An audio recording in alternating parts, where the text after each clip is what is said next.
One day, a fracture ripped open the sky itself. From that lie, blue mana rained down on humanity like a cosmic storm. It settled inside every body, but only a handful were blessed with an overwhelming share. Those chosen few were later called the Awakened, people capable of acquiring extraordinary abilities. The mana rain eventually stopped, yet the crack in the sky never faded away. Soon after, gates began appearing all across the world. Each gate led to a dungeon crawling with monsters. To keep those otherworldly creatures from spilling into the human realm, the Awakened were sent in to wipe them out.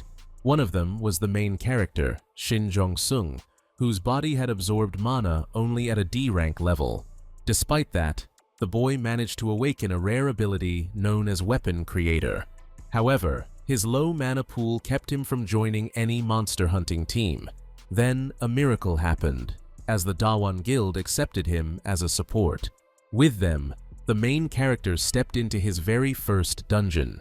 The entire team was wiped out during the battle with the main monster. Jong-sung himself was left hanging by a thread, staring death right in the face. But he refused to go down like that. At the very last moment, a system appeared, notifying him of the player status assignment. Along with it came memories from his past life. His body was flooded with mana and a power he had never known before. Using the knowledge he gained, the boy found a way to defeat the monster. Even so, he could not fully grasp what was happening to him. The long-awaited day finally arrived for Jong-sung. For the first time, he would enter a dungeon as a support. However, he arrived late. Luckily, the team did not give him a hard time about it, as the female fighter and the C-rank defender waited patiently. By then, the group leader Taehyun, a B-rank hunter, and the mage had already entered the dungeon. Jong-sung focused on proving himself useful. The Dawan Guild was the first to agree to take him in. Inside the gate, Taehyun explained that Jong-sung should not stand too close to the fighters, or he might get dragged into the fight. At the same time, standing too far away was also a bad call, since they would not be able to protect him. The boy's job was to create daggers at the right moment. Doing that required at least 20 seconds. Suddenly, the mage sensed the presence of monsters. One of those energies was insanely strong, leading the hunter to assume it was the boss. The dungeon's native creatures turned out to be crystalline lizards. The team jumped into action fast, with the defender making the first move. One monster was taken out by the female fighter. Using fire magic, the mage instantly erased 2 more creatures. Their teamwork was so clean and synchronized that Jong-sung froze in pure awe. The group leader quickly snapped him back to the task of creating weapons. After receiving a dagger, Taehyun activated the shadow weapon skill. With a single strike, the boss was completely annihilated. After that, the weapon dissolved into nothing. No one was injured. The main character blamed himself for losing focus. However, the team was satisfied with his performance. They needed Jong-sung, since ordinary weapons could not withstand the leader's ability and vanished after being used. Thanks to the boy's power to create weapons, Taehyun saved a ridiculous amount of money. Suddenly, the ground began to shake. The ice wall started to crumble. A new path opened up ahead. The hunters hoped it would lead to treasure, since the dungeon boss had already been taken down. The mage could not sense any remaining energy either. Because of that, the team decided to check out the area. But everything ended in absolute disaster. That path led straight to an ice monster whose rank was way higher than it ever should have been. It caught up to Jong-sung and landed a brutal blow. By then, every other member of the team was already dead. The boy tried to defend himself with a dagger he had created with his own ability. But the icy abomination easily brushed that attempt aside. The enraged creature slammed the ice, tearing it apart and opening a massive breach. Jong-sung fell through and plunged into the freezing water below. He knew he was far too weak to fight the ice monster, yet he refused to die. The main character had finally found a team that actually needed him, and yet they were all gone. The moment came when the boy could no longer hold his breath. That was when the system appeared before him. It announced that Jong-sung had fulfilled every condition required to become a player. On top of that, he was eligible to receive a reward. The boy was completely lost, unable to grasp what was even happening anymore. Pushed to the absolute limit, Jong-sung activated the option to claim the reward. In the next instant, memories from his past life surged into him, and his body overflowed with mana. Jong-sung broke free from the watery prison and once again stood before the monster. Now he was no longer limited to a single dagger, but could create them in massive numbers. The main character assaulted the creature with a storm of blades. Strange and unfamiliar memories kept spinning through his mind. At the same time, the ice monster launched another attack. A miracle occurred, as the hero managed to block the strike. More than that, he now understood that he was facing a golem-like monster. It had no weak points and was capable of regenerating itself. Suddenly, Jong-sung realized that attacking from every direction at once was the only way to win. In an instant, the boy formed a net around the enemy. Now he was able to restrain and control the monster. Meanwhile, all around the net's perimeter, Jong-sung began creating daggers one after another. Then, he unleashed every single weapon at the monster simultaneously. The main character claimed victory. The ability known as World of the Net had belonged to him before, but Jong-sung had never imagined it could be used as an offensive skill. Suddenly, energy began spilling out from the monster's body. The system announced the activation of the passive skill, Magic Absorption. This was something the boy had never encountered before, and he still did not understand what the term past life truly meant. Within those memories, Jong-sung clearly saw himself. His world had been destroyed. He assumed that all those terrifying events could still happen in the future. Yet, it also felt like a chance to change everything. Compared to those memories, Jong-sung's current life differed in several ways. His skill list was updated with new entries, including rent payment and link. In addition, the system granted the main character the title of player. That was the title given to the chosen among the awakened. The leader of Jong-sung's first team, Taehyun, was also a player, one of the rare ones able to see the mysterious system. On top of that, players received rewards, raw power, and unique abilities. This allowed them to grow at a pace far beyond ordinary awakened. Thanks to Taehyun, the Dawan guild rose to first-class status. Jong-sung had nothing to do with that success, yet it lit a fire inside him to keep pushing forward. Among his newly acquired skills, the hero also gained a passive one called Magic Absorption. Once his mana capacity exceeded its limit, Jong-sung would receive a reward. The boy had already figured out how to make use of that. But first, he wanted to take care of his fallen comrades. After returning from the dungeon, Jong-sung headed straight to the Hunter Association headquarters. There, suspicion fell on the D-rank support who had turned out to be the sole survivor. However, all evidence of any possible crime vanished along with the dungeon gates themselves. Situations like this happened way too often. Instead of reporting gates to the association, hunters sometimes chose to enter them in secret.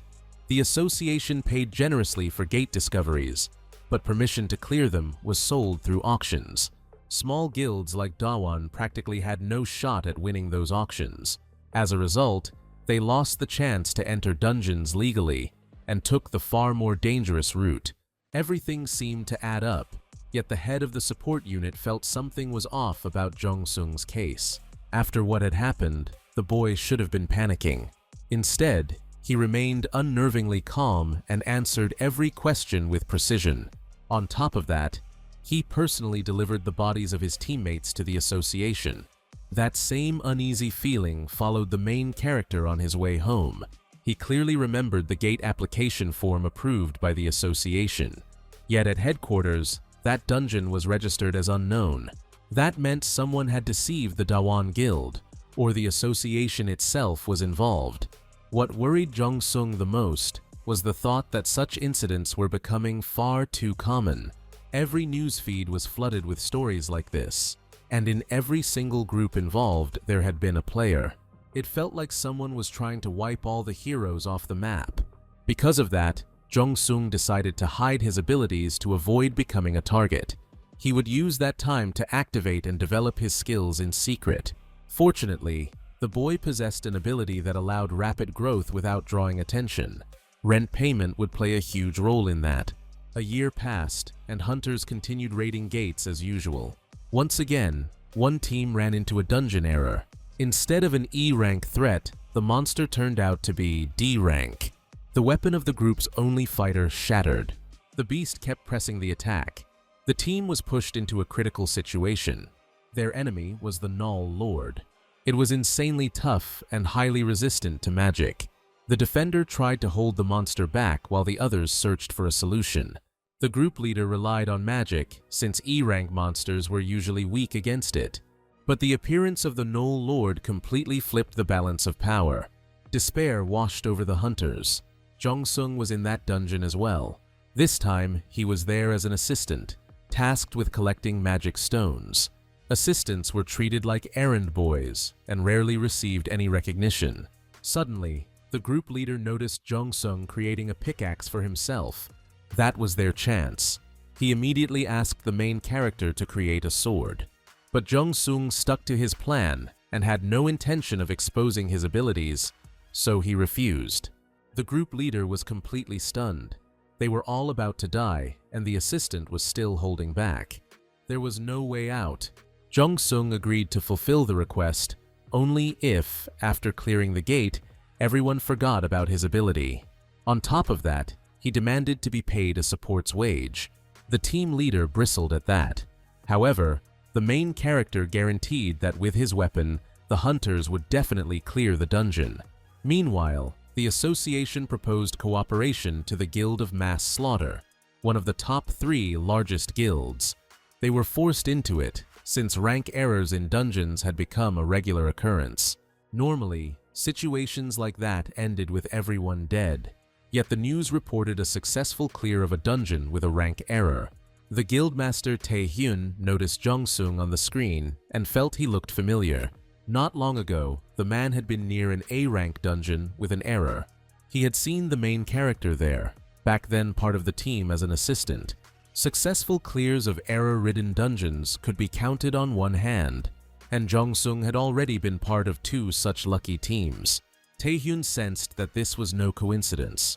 The Hunter Association was responsible for analyzing gates and announcing dungeon ranks. Because of the countless mistakes, the association had come under heavy criticism. On top of that, the Guild Master of Mass Slaughter had problems of his own. No weapon could withstand his ability. That was why he was searching for someone capable of forging at least an A-rank weapon for him. Out of all the options, the best his secretary Hisu had found was a B-rank sword forged by a Japanese smith. Suddenly, a guild staff member reported that their people had ended up in a gate with an error. A dungeon previously ranked D had now escalated to C rank. Taehyun decided to head out personally to provide support. A swarm of journalists bombarded the guild master with questions, but his focus was locked solely on the situation inside the dungeon. The hunters had already been inside for 2 hours, so Taehyun prepared himself for the worst. He always carried a suitcase filled with weapons. Still, he chose to test the sword obtained by his secretary first. Hisu was a B-rank support with the ability to open hidden storage space. That was why she kept the weapon inside a tiny handbag. The man activated the skill encroachment and struck the gate. This ability could shatter any barrier-type wall. However, only the user could pass through that path. After the skill was used, the weapon began to crumble apart. Taehyun entered the dungeon carrying his suitcase. Almost immediately near the entrance lay several slain D-rank lizard men. The man pressed on deeper. He feared he would witness a horrifying scene ahead. Instead, he was left speechless. The team was still alive and fighting the monsters together. Suddenly, one of the fighters lost his weapon. The lizard man attacked, but failed to land the hit. The strike was stopped by Jong-sung's weapon. Taehyun initially thought it was magic, but then he realized it was the work of the main character. Jong-sung began counting the hunters. He knew for a fact that 9 people had entered the gate, yet now there were 10. The lizardmen started gaining the upper hand. The guildmaster rushed in to help, grabbing one of his swords. No one could have imagined that Yoon Taehyun himself would show up to back them up. The guildmaster launched an attack on the monster. First, He stripped the lizard man of its weapon. Then he shredded it in a single, decisive strike. Taehyun restrained the power of his ability, yet his sword still began to break apart. Now the man could do nothing but block the monster's blows. To go on the offensive, he needed another sword. Jong-sung noticed that immediately. He realized the guildmaster's weapon could not endure the strain of his ability. The main character offered his own sword, on the condition that Taehyun would forget about his abilities. The man was impressed by Jong-sung's skill, but he did not agree to the condition. The main character began dissolving the weapon he had created. Only then did the guildmaster promise to forget everything. With a new sword and renewed strength, Taehyun charged back into the fight. From merely trying to block an attack, the enemy's weapon shattered apart. The guildmaster realized that the assistant was far from ordinary, and that his creations carried power of their own. He decided to test just how strong the sword in his hand really was. The man delivered the first strike. Then he hurried to attack again, afraid the sword might fall apart. Taehyun pierced straight through the lizard man's skull. To his surprise, not a single scratch appeared on the blade. The rescue team began expressing their gratitude for being saved. All of them admitted that they had held on thanks to Jong-sung's weapons. The assistant seriously caught Taehyun's interest, and he wanted to know more about him. However, the main character only gave his name. He was already preparing to leave the dungeon, but the guildmaster asked him to accompany him to the boss room. Since this was a dungeon with a rank error, extra caution would not hurt. Jong-sung agreed, even though he was confident his sword would not break. The boss was no ordinary foe, as the hunters faced a C-rank lizard lord. Despite its small size, the creature surpassed others of its kind in both strength and speed. Out of habit, Taehyun prepared to deal with the monster quickly while his weapon was still intact.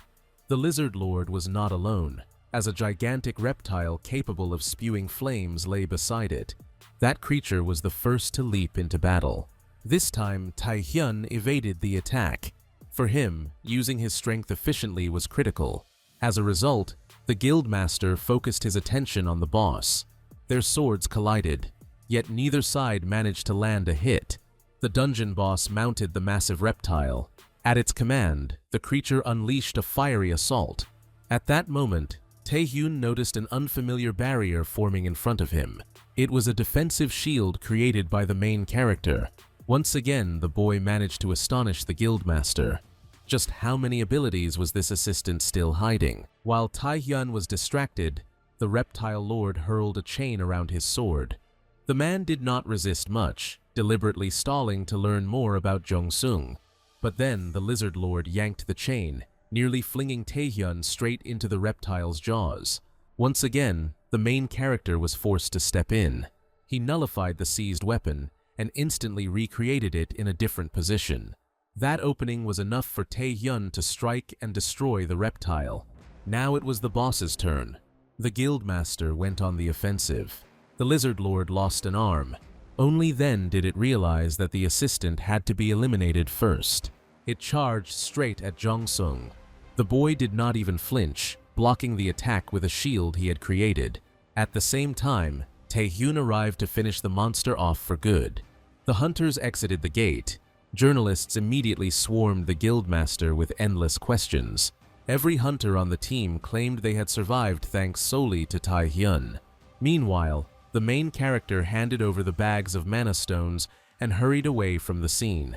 The guildmaster had no intention of hiding the truth. Everything could have ended far worse if not for Jong-sung. Yet the team had no idea what Taehyun was talking about. They had all forgotten that the assistant had created the weapons that allowed them to hold out for so long. Taehyun recalled how the assistant had demanded everyone forget his abilities once they left the dungeon. The boy had not handed over the weapons until Taehyun agreed to that condition. The guildmaster realized that Jong-sung had used the ability known as rent payment.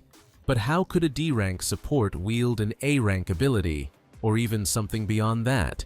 The main character was nowhere to be found, and Taehyun rushed out hoping to catch up to him. It was all in vain. Fortunately, Taehyun knew his name, meaning he would be able to find that extraordinary assistant sooner or later. And so it happened, as Secretary Minhisu quickly pinpointed the main character's location. Still, she could not understand why a D-rank support had drawn such intense interest from the guild master. Which made sense, since only Taehyun knew that the boy possessed the A-rank ability, rent payment. Jong-sung's resume mentioned nothing of it, and his past looked completely unremarkable. Taehyun could not grasp why someone who owned an ability capable of making him rich would use it purely as cover. A weapon creator like that could level up with ease. This was a question the guildmaster hoped to settle at their next meeting. He still could not forget the sensation of holding the sword created by Jong-sung. All his life, Taehyun had been searching for the perfect weapon. He had turned to the finest blacksmiths available. The man could destroy monsters without issue. Yet after the very first use of his ability, the weapon would always crumble apart. Every single time, the result was the same. Only with Jong-sung's weapon did the guildmaster finally feel unrestrained. It was no ordinary sword, and Taehyun felt like he no longer needed to hold back his power. He sensed that he could finally do what he had never been able to attempt without the right weapon. That was why the guildmaster could not let such talent slip away. He cancelled an important meeting and headed for the gate where Jong-sung was currently located. Meanwhile, the team accompanying the main character defeated the final monster. The hunters felt the power of Jong-sung's weapons firsthand and could not stop hyping it up. No one had ever imagined that a D-rank support was capable of something like this. The squad leader even went as far as deciding to invite the main character into his own guild. While gathering mana stones, Jong-sung kept replaying memories of his very first dungeon run. After taking down that ice golem-type monster back then, that massive chunk of mana never came back. Right now, his reserves were barely above those of a freshly awakened D-rank. Luckily, that didn't affect the quality of the weapons he created. Still, the more mana poured into forging a blade, the more special and broken it became. On top of that, the depth of understanding of the crafting process played a huge role. That was why the main character studied materials, attended support training sessions, and spent long hours grinding in a blacksmith's workshop. The only thing Jong-sung truly lacked was mana itself. Items that boosted mana were insanely expensive. Potions existed, sure, but with a support's paycheck, getting enough of them was rough. Right now, the main character had one clear goal: stack up enough magic to qualify for the reward. Only 20% remained. The problem was that a single dungeon barely gave a little over 1%. To speed things up, entering a glitched gate was an option. The catch was that the error only revealed itself after stepping inside the dungeon. And if not for Taehyun, last time could have ended in absolute disaster. The team finished the clear and exited the dungeon. Thanks to the skill rent payment, everyone forgot about Jong-sung. But an unexpected twist was waiting for him. That ability didn't work on the guildmaster. And now the man wanted a conversation. Jong-sung immediately understood what was going on. The Mass Slaughter Guild was one of the strongest in Korea, which meant he couldn't afford to join it. Making up an urgent appointment, Jong-sung tried to dip out fast, but Taehyun pushed hard for a talk. In the end, the main character gave in. He wanted to know whether rent payment had worked on Taehyun even a little. The two stopped at a restaurant. Taehyun didn't waste time and jumped straight to the point. He was a berserker, and for people like him, everything came down to finding the right weapon. The guildmaster had tested the creations of the best blacksmiths money could buy. He had even gone to weapon creators. Insane amounts of cash burned away, yet he still never got what he wanted. No sword could withstand the load of his abilities, except for the blade forged by Jong-sung. After hearing everything, the main character realized that rent payment hadn't worked on Taehyun at all. Who would have thought the guildmaster could straight up negate that effect? From now on, Jong-sung knew he'd need to be way more careful around high-rank hunters. Taehyun formally offered the hero a spot in the Mass Slaughter Guild. He promised 10 billion won just for signing up, and with every contract renewal, that amount would climb by another 10%. That still wasn't everything, but Jong-sung shut it down immediately. The reason was simple. He had no intention of joining any guild right now. On top of that, the hero knew Taehyun would find him again anyway, so he left calmly after thanking him for the meal. Hisu was completely stunned by the boss's offer. She thought it was way over the top, but Taehyun was ready to go all in if that's what it took to recruit the main character. Only thanks to Jongsung did he remember what it felt like to fight without hearing a weapon scream in agony. Back there in the dungeon, the guildmaster truly felt like he could do anything. On top of that, the man spends way more on weapons in a single year than what he had offered Jongsung in that deal.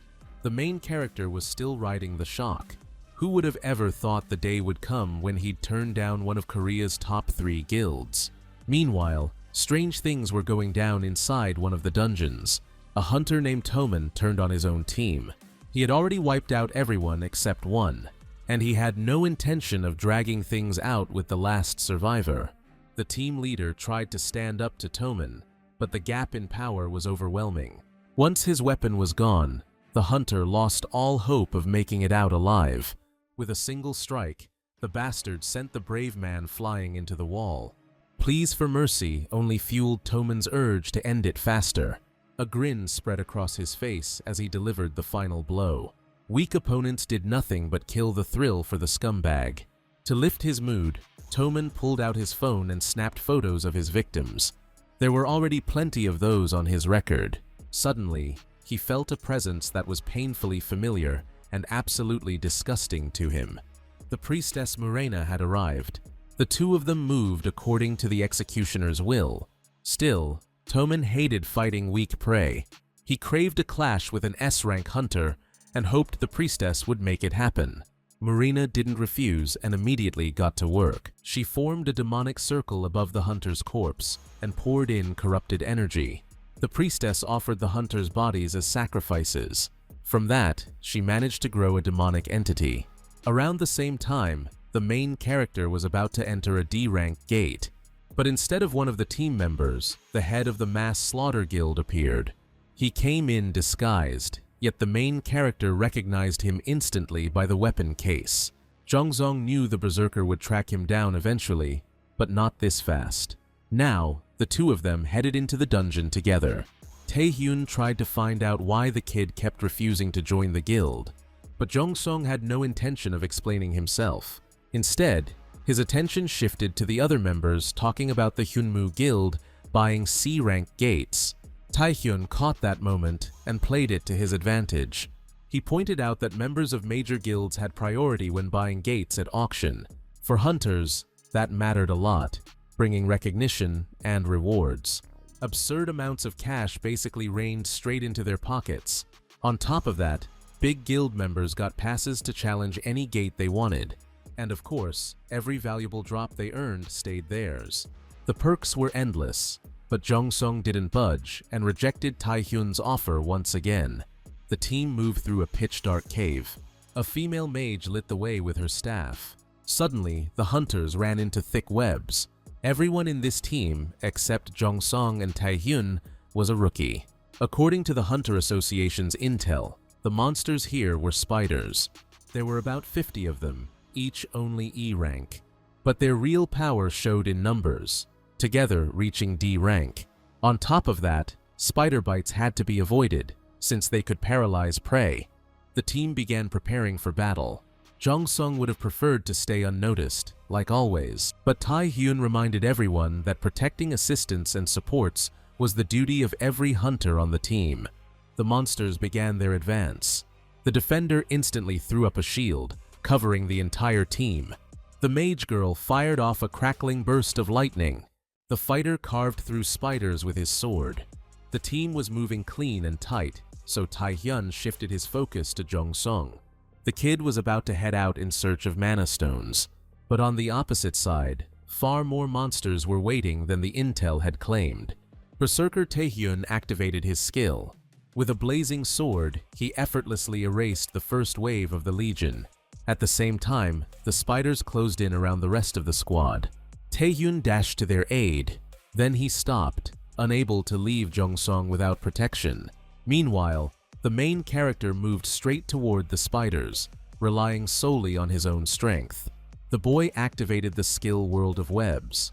From that moment on, the monsters were under his control.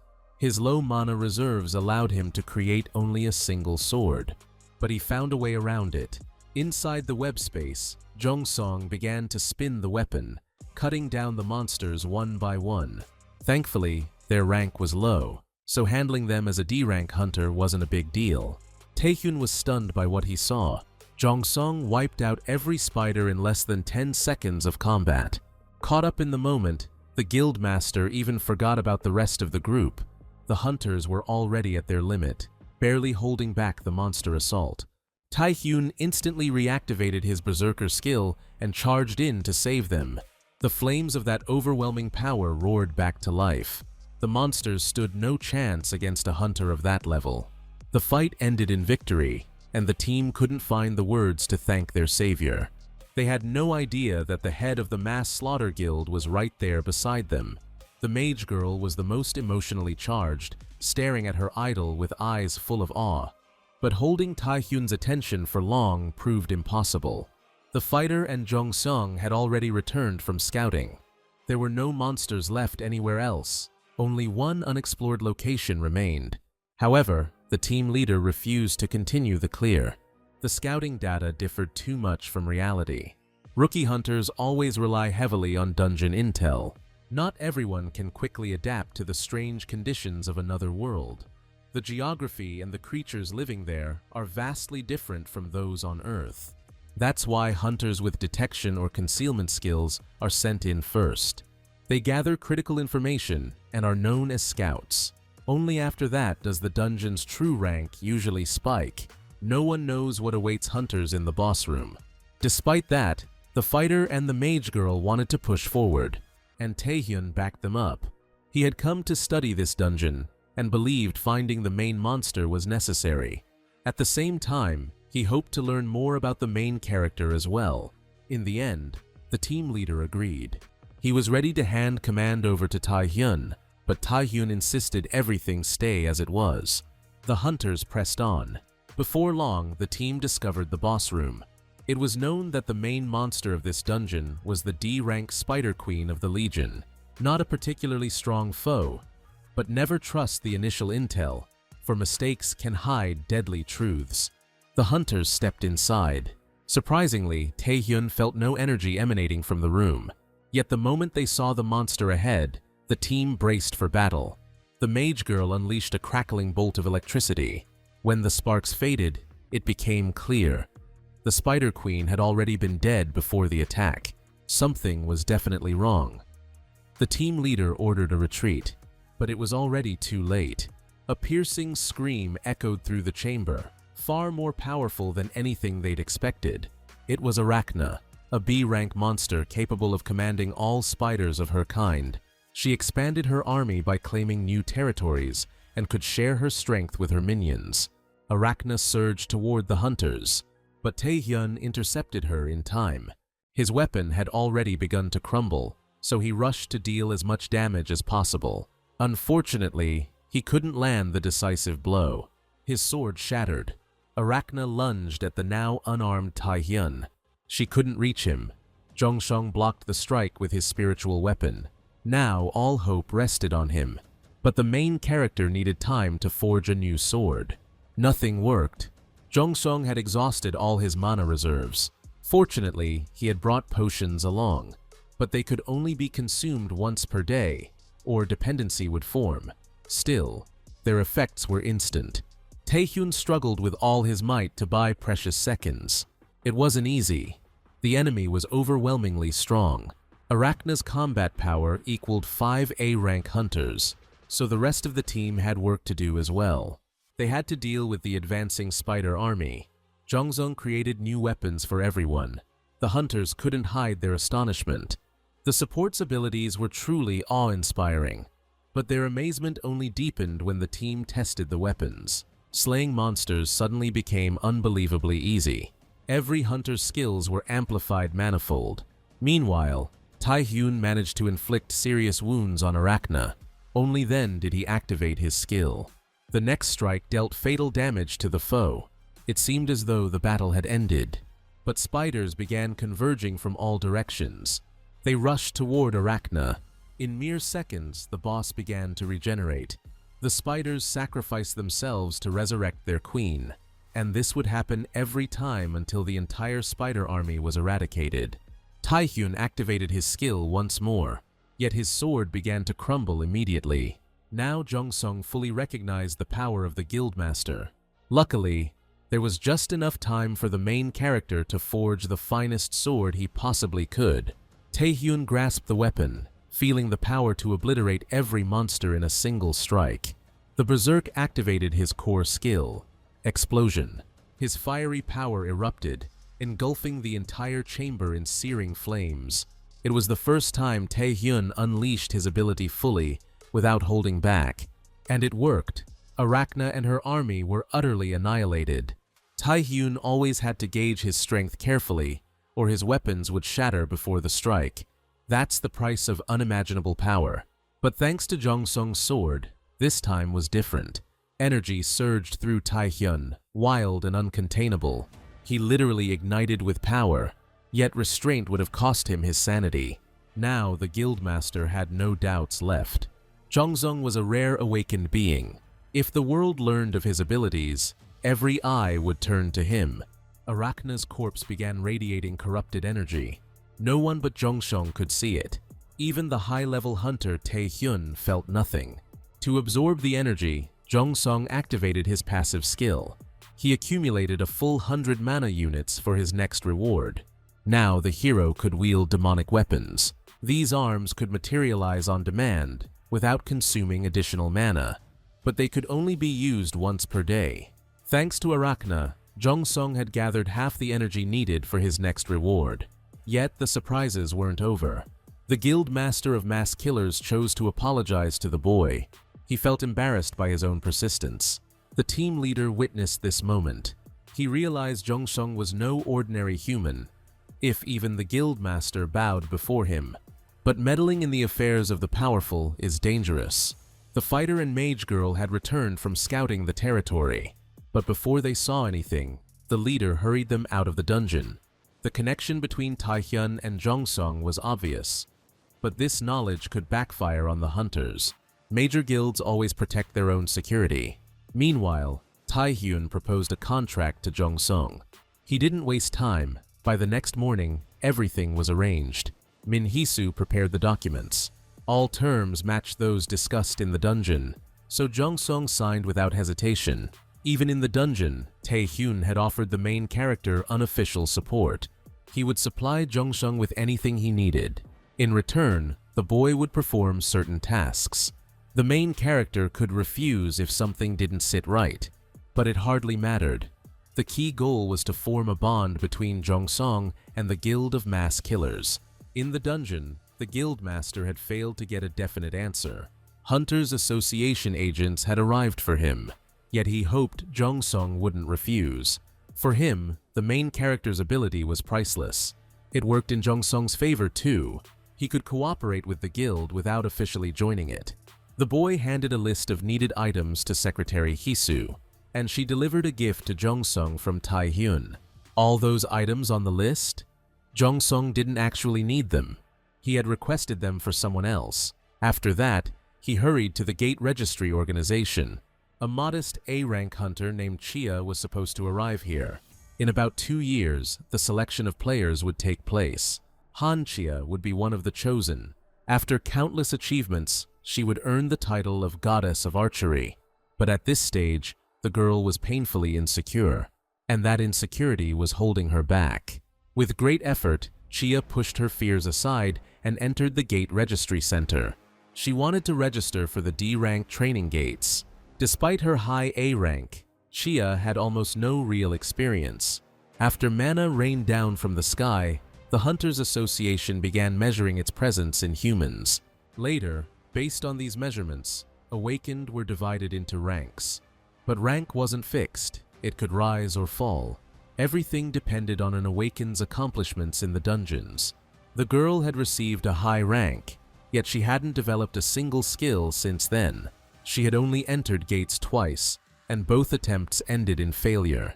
To maintain her rank, Chia had to face a trial, but she hadn't even considered it. She worried if she had the courage to clear even a D-rank training gate.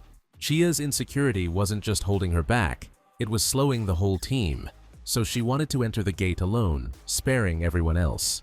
But that required special permission, granted only after completing a specific task. Otherwise, the team had to consist of at least 2 members. Chia wasn't the only awakened without a partner. Hunters like her were added to a special list, from which teams were later formed. So the girl didn't know until the last moment who she'd enter the training gate with. The day of the trial arrived. Anxiety churned through Chia's mind. Jeongsong arrived, slightly late. He had orchestrated everything so he could enter the dungeon alongside Chia. From memories, he knew the girl would only awaken her skill once she became an official player. By that time, Chia would have fallen all the way to C rank. But Jeongsong knew that a skill could awaken earlier, and he intended to help her do just that. The D-rank support and the future archery heroine stepped into the dungeon together. The monsters inside were goblins. At first, Chia watched them cautiously from the bushes. Then she mustered the courage and drew her bow. But when it came time to release the arrow, her anxiety surged again. Finally, Chia let the arrow fly. She managed to wound one of the monsters. Her attacking power far exceeded A rank, but accuracy was another story. Only 1 out of 3 arrows hit its target. The monsters began to stir in alarm. Suddenly, one of them sounded a horn. In an instant, the goblins surrounded the hunters. Chia froze, overwhelmed by panic. She didn't know where to shoot, and the monsters were closing in. To save the situation, Jeongsong activated his spirit weapon, halting the goblin assault. He didn't want to shoulder everything alone, so he told her to fire in a single direction. With that, Chia cleared the path. Then, the 2 of them bolted, racing against time. Luckily, they managed to shake off the pursuing goblins. And even though the monsters were nowhere in sight, Chia's unease didn't fade. Danger felt like it was just around the corner. Meanwhile, Jeongsong moved with unnerving calm. For the girl, the day had already been packed with enough thrills, and she wanted out of the dungeon. But escape wasn't an option yet. A cluster of monsters lingered nearby, actively hunting for hunters. The heroes would have to wait until the horde dispersed. Jeongsong claimed it would take at least half a day. But that wasn't true. In less than 30 minutes, the goblins would stop their search. The real reason was that Jeongsong planned to convince Chia to enter the boss's cave, and that was going to be far from easy. Plus, the girl's latest failure had plunged her into despair again. She had even promised to compensate Jeongsong, but he wouldn't hear a word of it. Instead of compensation, he asked Chia for a favor. That's how he managed to lure her into the cave. Along the way, he told her that the gate didn't hold a true boss, only an elite monster. It was 1 rank below a standard boss, so there was no need to fear. Jeongsong spun a story about wanting to test his strength against the creature. No team would accept him, but thanks to Chia, he finally had the chance. The girl felt that familiar pang of empathy. She wanted to help. This would be her best way to repay Jeongsong for saving her from the goblins. Suddenly, heavy footsteps echoed ahead. The elite monster appeared, a towering goblin. Mustering all her courage, Chia stepped forward, readying an attack. But her arrow was swatted aside by the goblin's massive club. 1 shot was all she needed to win. The creature was only D rank. Yet on her second attempt, anxiety gripped her again. The elite monster lunged forward. Frozen with fear, Chia couldn't move, and Jeongsong had to shove her out of harm's way. The monster struck with brutal force. Chia didn't even see whether Jeongsong managed to dodge in time. Guilt consumed her completely. The faces of her former team flashed before her eyes. They blamed her entirely for their failure. The bad reputation had spread quickly. Now she regretted ever getting involved in this business. She hadn't even tried to save herself when the goblin's blow was aimed at her. Fortunately, Jeongsong blocked the strike. Using his skill, World of the Web, he kept the monster under control. At the same time, he guided Chia on what to do next. Suddenly, the girl noticed her senses sharpening. She understood exactly where she needed to shoot. 1 arrow was all she had. 1 shot, and it had to hit. This time, Chia poured every ounce of her strength into the shot. A surge of raw energy tore through the towering goblin, obliterating it in an instant. Jongsung managed to recreate all the conditions to activate the artifact, though it wasn't easy. He knew the situation was overwhelming for Chia, but to awaken her, those feelings had to be sparked first. On top of that, Chia realized Jongsung had anticipated recent events. Now, curiosity burned within her. What did it all mean? Her body, however, couldn't handle the strain, and she collapsed unconscious. Jongsung had no choice but to carry her out of the cave. It turned out that hauling companions was challenging in every sense of the word. Half an hour later, Chia woke and apologized to him for everything imaginable. Shame weighed heavily on her for her earlier ingratitude. No matter how you look at it, he had saved her life twice. Suddenly, Jongsung asked for the pendant. It was the same artifact he had given her before entering the cave. The stone had changed color, proving she had indeed used it. The Meteor of Perception was an extremely rare item. It could only be acquired in an A-rank Fire Harpy dungeon, but the activation conditions were brutally demanding. Perception sharpened only when the owner's emotions were pushed to the extreme. In Chia's case, Jongsung had provoked intense fear. Finding a Meteor of Perception on the market was nearly impossible. Yet Taehyun had managed to acquire one in just 2 days. Using the artifact, Jongsung awakened Chia's abilities, but now she needed practice to regain her initial level. Her first priority was to swap her short bow for a long bow. Chia was sincerely grateful for both the guidance and the pendant. Then, in the cave, she felt his energy. Time seemed to freeze, and her target appeared sharply on the monster. In that moment, Chia felt unstoppable. She was truly exhilarated for the first time, and it was all thanks to Jongsung. He smiled and suggested exchanging numbers for future collaboration. It was as if he had read Chia's mind. She had wanted to say exactly that. Suddenly, Jongsung received an urgent message from Taehyun. The guild leader requested assistance, and Jongsung agreed. The item Taehyun had given him had come in handy, and Jongsung wanted to repay the favor. At that moment, the guild leader was heading to a meeting with the president of the Hunter Association. Min Hisu was already waiting for the boss. Usually, such meetings were summoned via official documents. But this time, the guild leader was called personally. It could signal the appearance of an S-rank gate. Taehyun, however, was completely unshaken, having Jongsung's support. Hisu, on the other hand, found this confidence in a D-rank support puzzling. She suspected this boy might be more capable than he seemed, but not to the level of the guild leader. Still, Taehyun's morale had clearly improved after the Arachna dungeon, and it was undeniably thanks to Jongsung. The secretary decided to investigate the main hero herself. Taehyun and Hisu had already arrived at the meeting location, but the guard warned that they still had to wait for one more person. It didn't take long at all. Within minutes, the man arrived, and it was none other than Shinhwa Kim Sten, the guild leader. The one person who could drive Taehyun absolutely insane, and Sten never missed a chance to toy with his rival's nerves. Normally, a berserker like Taehyun was easy to rile up, but he had learned to ignore provocations, and Min Hisu made sure he stayed in check. The head of the mass-killing guild insisted on starting the meeting with the Hunter Association president. Yet the guard didn't even need to report anything. The president had already guessed everyone was present when he heard the heated argument between the two fierce rivals. The association chief announced that some unidentified gates had recently appeared. Measuring their level was extremely difficult. Usually, a special device would be used to gauge them. The rank of a gate corresponded to the monsters inside it. Recon data was also taken into account, but in this case, measuring the rank was impossible. Scouts had been sent, yet none had returned.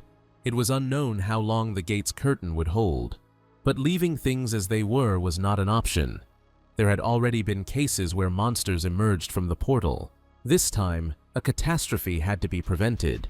The association saw no other choice but to send the top 3 guilds to clear it.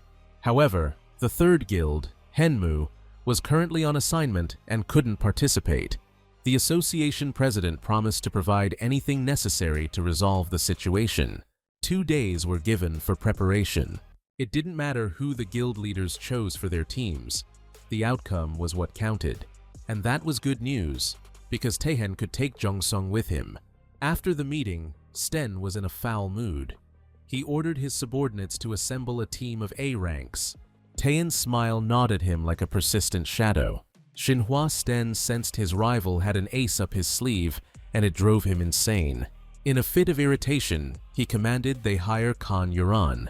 He didn't care that the girl was currently of no use to anyone. Steen wanted the best team, one that would outshine Taehyun's, and he was willing to do anything to make it happen. 2 days passed in a flash. Taehyun's team consisted of his deputy Mengun, the female fighter Jaehai, and Jongsung. The Xinhua Guild was still running late, and Jaehai didn't bother hiding her frustration. But Mengun kept a close eye on her emotions, though his disciplinary measures only lasted so long before everything started over again. At first glance, it seemed these two couldn't work together. Yet, in battle, they were an unshakable force. Taehyun took the opportunity to thank Jongsung for agreeing to help. But Jongsung had more than one reason for entering this gate. 5 days ago, he had received a notification about a hidden mission. It required clearing a dungeon steeped in history and bringing an abandoned world to an end. The difficulty of such missions was exceptionally high, but the rewards were worth it. Some hunters could even awaken new skills under these conditions, and this turned out to be the very dungeon Taehyun had invited Jongsung to. Soon, the Xinhua Guild team appeared. Arrogant Sten, as always, acted provocatively. Mengun barely managed to restrain Jaehai. It was no secret that the mass-killing guild and Xinhua were bitter rivals. Even the media constantly argued over which was stronger. Suddenly, Sten's gaze landed on Jongsung, and a sharp laugh escaped him. He had guessed that Jongsung was the hidden ace up Taehyun's sleeve. The boy didn't react, while Sten continued to rant and flaunt. But this rubbed Kan Yuran the wrong way, the elemental master who had joined the Xinhua team. She was the strongest elemental mage in Korea, capable of wielding all 6 elements. Jaehai couldn't hide her astonishment, and the Xinhua Guild leader was an S-rank mage to boot. The team was formidable, even without the 2 additional female fighters. Yet none of this fazed Taehyun or Jongsung. It was time to head out on the mission, and Jongsung knew it wouldn't be easy. In his previous life, clearing such a gate had failed. Of the 8 team members, only Taehyun survived, and it was only thanks to his skill, transcendence, that he had escaped alive. After that, the gate vanished, along with 7 high-ranking awakened hunters. There were no guarantees this time either, but the hunters moved forward regardless. The dungeon world revealed itself as a massive manor. The moment the team stepped inside, the doors slammed shut behind them. The path to the portal lay beyond. Jaehai and Mengun tried to force the doors open, but to no avail. Even the Xinhua guild leader couldn't make a dent. Meanwhile, doll-like monsters emerged from the depths of the manor. Surprisingly, they shattered from a single strike. Steen, ever impatient, wanted to be first everywhere. He swung recklessly, smashing all the dolls. But soon, they began to regenerate. Only then did the Xinhua leader activate his skill, Iron Fist. With it, he smashed the monsters once again. The entire team, except for Kan Yuran and Jongsung, engaged in battle. Yuran refused to waste her energy on trivial matters. She had entered the dungeon solely to see the best hunters in Korea. But Yuran was disappointed. Everyone here seemed entirely ordinary. Instead, the elementalist focused on annihilating nearby insects. Jongsung immediately realized the girl was simply scared of them. He also noticed threads of corrupted mana extending from each doll, and they led to a wooden cross-like object on the ceiling. He didn't want to reveal his own powers, but destroying that object was essential. Jongsung devised a plan. He conjured a shield with a spider emblem directly in front of the target. Yuran immediately channeled her fire attack into it. The wooden object was obliterated. Along with it, all the dolls collapsed lifelessly. Jongsung absorbed the corrupted mana radiating from the object. Each subsequent room followed the same mechanism. While the hunters fended off the doll attacks, Jongsung located and absorbed the mana source. This allowed the team to clear the entire first floor. Everyone was preparing to ascend to the second floor. Suddenly, Sten felt a tingling in his hand. Jongsung noticed it too. But as the hunters began climbing the stairs, he decided to check one more room. There, he spotted more threads of corrupted mana and absorbed them immediately. On the second floor, the hunters were ambushed. Strikes came from every direction, but the enemy was invisible. The team fell into defense mode. Only now did Taehyun notice that Chonsun wasn't beside him. Meanwhile, in the room Chonsun had entered, a path to the basement opened, and in a heartbeat, a tiny girl emerged. The presence of a child in such a dungeon stunned the hero, but the girl lit up, believing the hunter had come to save her. Suddenly, she spun around sharply and dashed back toward the basement. Chonsun was completely confused. It turned out there was another person down there. The hero descended with the girl. He saw a young woman in the basement, looking far from healthy. It turned out she was one of the Hunters Association scouts. She instantly regained her composure when she heard Chonsun and the other hunters had arrived to help. She couldn't believe her luck. But Chonsun wanted to know what had happened here. Chelsea, the scout sent into this dungeon, had entered the manor only to be swarmed by dolls from all sides. The doors slammed shut behind her, blocking the path back to the portal. Chelsea noticed her colleagues among the dolls, but they were incapacitated. She scrambled for her escape. That's how she stumbled upon the basement and met Little Beth. Meanwhile, tension escalated on the second floor. Soon, the hunters began to notice the attackers' silhouettes. It became clear the monsters were using conceal and mimicking human forms. Suddenly, an ID fell from one attacker's pocket. Taehyun instantly recognized it as a Hunters Association scout. The truth stunned everyone. Within seconds, the attackers' bodies became fully visible. This effect would last only a few minutes before fading. Stan seized the opportunity, intent on killing the intruders. He didn't care that they were scouts who needed saving. The Xinhua leader prepared to unleash his skill. But at the moment of impact, Jehai's bullet cut through, grazing his nose. Stan wasn't about to tolerate that. Anyone in his way would be annihilated. The scouts regained their invisibility, striking again. The assault repeated. This time, all of Stan's wrath was focused on Jihai. Taehyun intervened. He offered Stan all the funding for clearing the dungeon in exchange for the scouts' lives. That bought a little breathing room. Meanwhile, Little Beth told Chonsun that all the dolls were wrapped in purple threads. To save the scouts, the control mechanisms attached to the dolls had to be destroyed.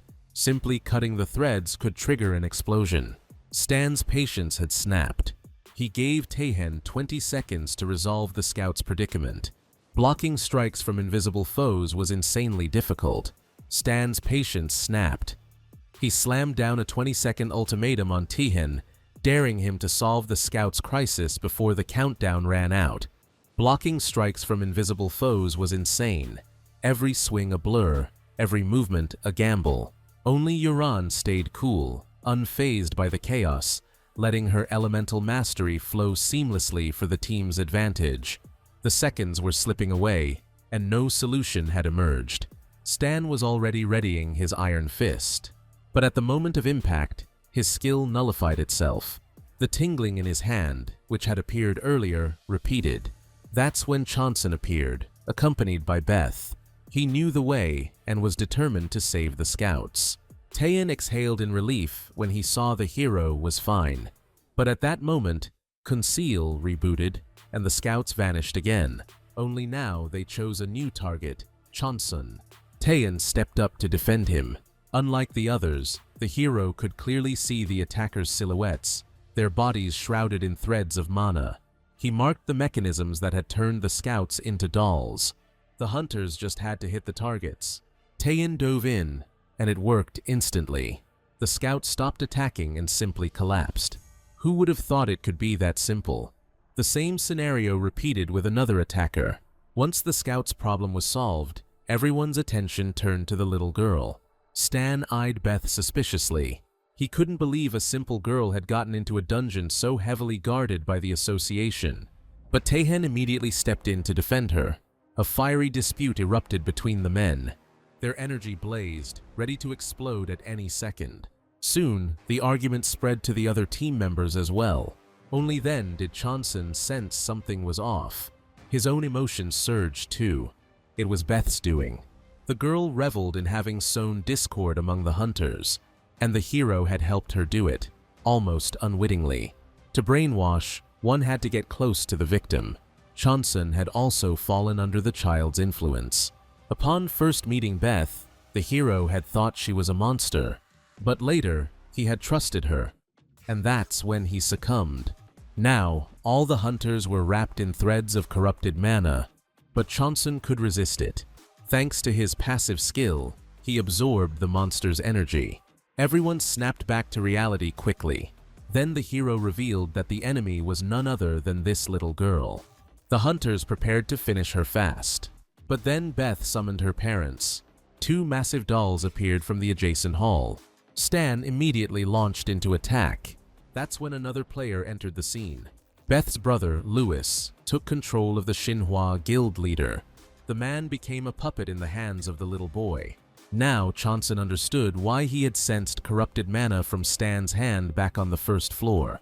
Taehyun tried to stop this new threat alone and attacked the Xinhua leader, but all the hunters joined in. Yet they couldn't break the man out of control. His skill, impenetrable armor, activated, shielding him whenever his life was in danger. Stan became invulnerable, but also incapable of fighting for several hours. The hunters finally got a moment to deal with the dolls. But the real monster here was Beth. For the hunters, the smarter move would be to focus all their strength on taking down the girl. But ignoring the 2 dolls, each at a dungeon boss level, was out of the question. So Taehyun ordered the team to give it their all and destroy the female doll. He planned to take down the male doll himself. While his comrades battled, Chansun tried to figure out why everything had gone this way. Beth had the ability to turn humans into dolls, yet somehow Stan's impenetrable armor made her unable to control him. On top of that, the girl had quickly turned the Xinhua leader into a doll. If she could do that from the start, why had she hesitated? It was Beth herself who had revealed how to save the scouts, and in doing so, she had basically exposed herself. Chansun felt that something was off, almost as if the girl had been forced to fight. Meanwhile, the hunters attacked the doll from all sides. Taehyun couldn't stop marveling at the durability of Chansun's sword. Even after such an extended battle, not a single crack appeared on the blade. After heavily wounding the female doll, Jehai decided to unleash her enchanted bullet. She aimed straight for the enemy's chest. It was the final blow. The doll collapsed lifelessly to the ground. At the same time, Taehyun finished off the male doll. He was surprised that such powerful foes had only used physical skills. Usually, at this level, dodging psychic attacks was impossible. Only one monster remained, Beth. Taehyun quickly activated his skill and charged in. But just before the strike, he noticed the girl smiling. A strange feeling crept over the berserker, and the ease with which the main monsters had been killed also raised alarms. The same uneasy feeling rippled through the hero. In the next moment, all the hunters froze in sheer horror. They had never faced what emerged from the girl's body. A hidden boss appeared. The vampire elder, Elizabeth Bathory. Chansun received a system notification. For defeating this new boss, he could obtain the demonic control shackles. Apparently, the vampire had been imprisoned inside the girl's body by those same 2 massive dolls. Thanks to the hunters, Elizabeth was now free and alive again. The hidden monster's energy was so intense that even Kan Yuran readied herself for battle. It was clear that this time, Taehyun couldn't handle it alone. Yet all attempts only made the vampire laugh. Elizabeth decided to feed on the hunter's energy, unleashing her absorption magic. Everyone froze in place, unable to move. Even Kan Yuran couldn't resist the suppressive force of the hidden boss. Only Taehyun, pushing past impossible limits, managed to use his skill. But his power was not enough. Elizabeth stopped his sword with her hand and shattered it. Then she punished the attacker with a counter-strike. The situation was critical. Only Chonsun didn't lose hope. He noticed that Taehyun had used less than half his strength, unlike in the fight against Arachna. Berserkers couldn't use their skills at full power all the time. Their bodies wouldn't withstand it. But Chonsun had absorbed enough corrupted mana and already had a plan. He began forging a new blade, this time a demonic sword. There was no point hiding his skills from Taehyun anymore. Lives were on the line. In an instant, Chonsun finished and handed the berserker the Leviathan sword. It was time for him to unleash his full strength. Taehyun felt a strange energy radiating from the blade. He couldn't just grab it like any ordinary sword anymore. The reason? This weapon was forged from corrupted mana. Straining every muscle, Taehyun finally claimed the new weapon. Elizabeth Bathory immediately sensed the surge of energy. The fusion of corrupted mana and fire produced an insane effect. Yet the vampire deemed it insufficient. She unleashed her bloodbath magic. The spell engulfed a massive area, paralyzing all the hunters. Their bodies would slowly dissolve under its effect. Only Taehyun could stand against the vampire's magic. More than that, he even began advancing toward the enemy. Elizabeth called forth her bloody hands again. Giant limbs reached out for Taehyun, but the berserker's movements were no longer his own. They were guided by the weapon. Taehyun charged in, shattering the dungeon boss's magic. Within the spell raged a power unlike anything known before, and it was that power that allowed Taehyun to annihilate Elizabeth Bathory. The system notified Chonsun that the mission was complete. Immediately, a reward box materialized before him. Chonsun hoped it would contain something related to mana or restoration, but he left the gift for later. The Leviathan sword began to vanish. From now on, he wouldn't need resources to manifest it. The sword was permanently stored. Taehyun felt so utterly drained he couldn't even stand. It was a miracle he remained conscious at all, unlike the rest of the team. Suddenly, Elizabeth stirred awake. Her condition was critical, as the system had already registered the dungeon's successful clearing. Chonsun seized the chance to clarify a few things. He noticed the vampire had smiled at the death of the giant dolls, even though they had protected her. It turned out that the same dolls had been using Elizabeth as a precious source of power.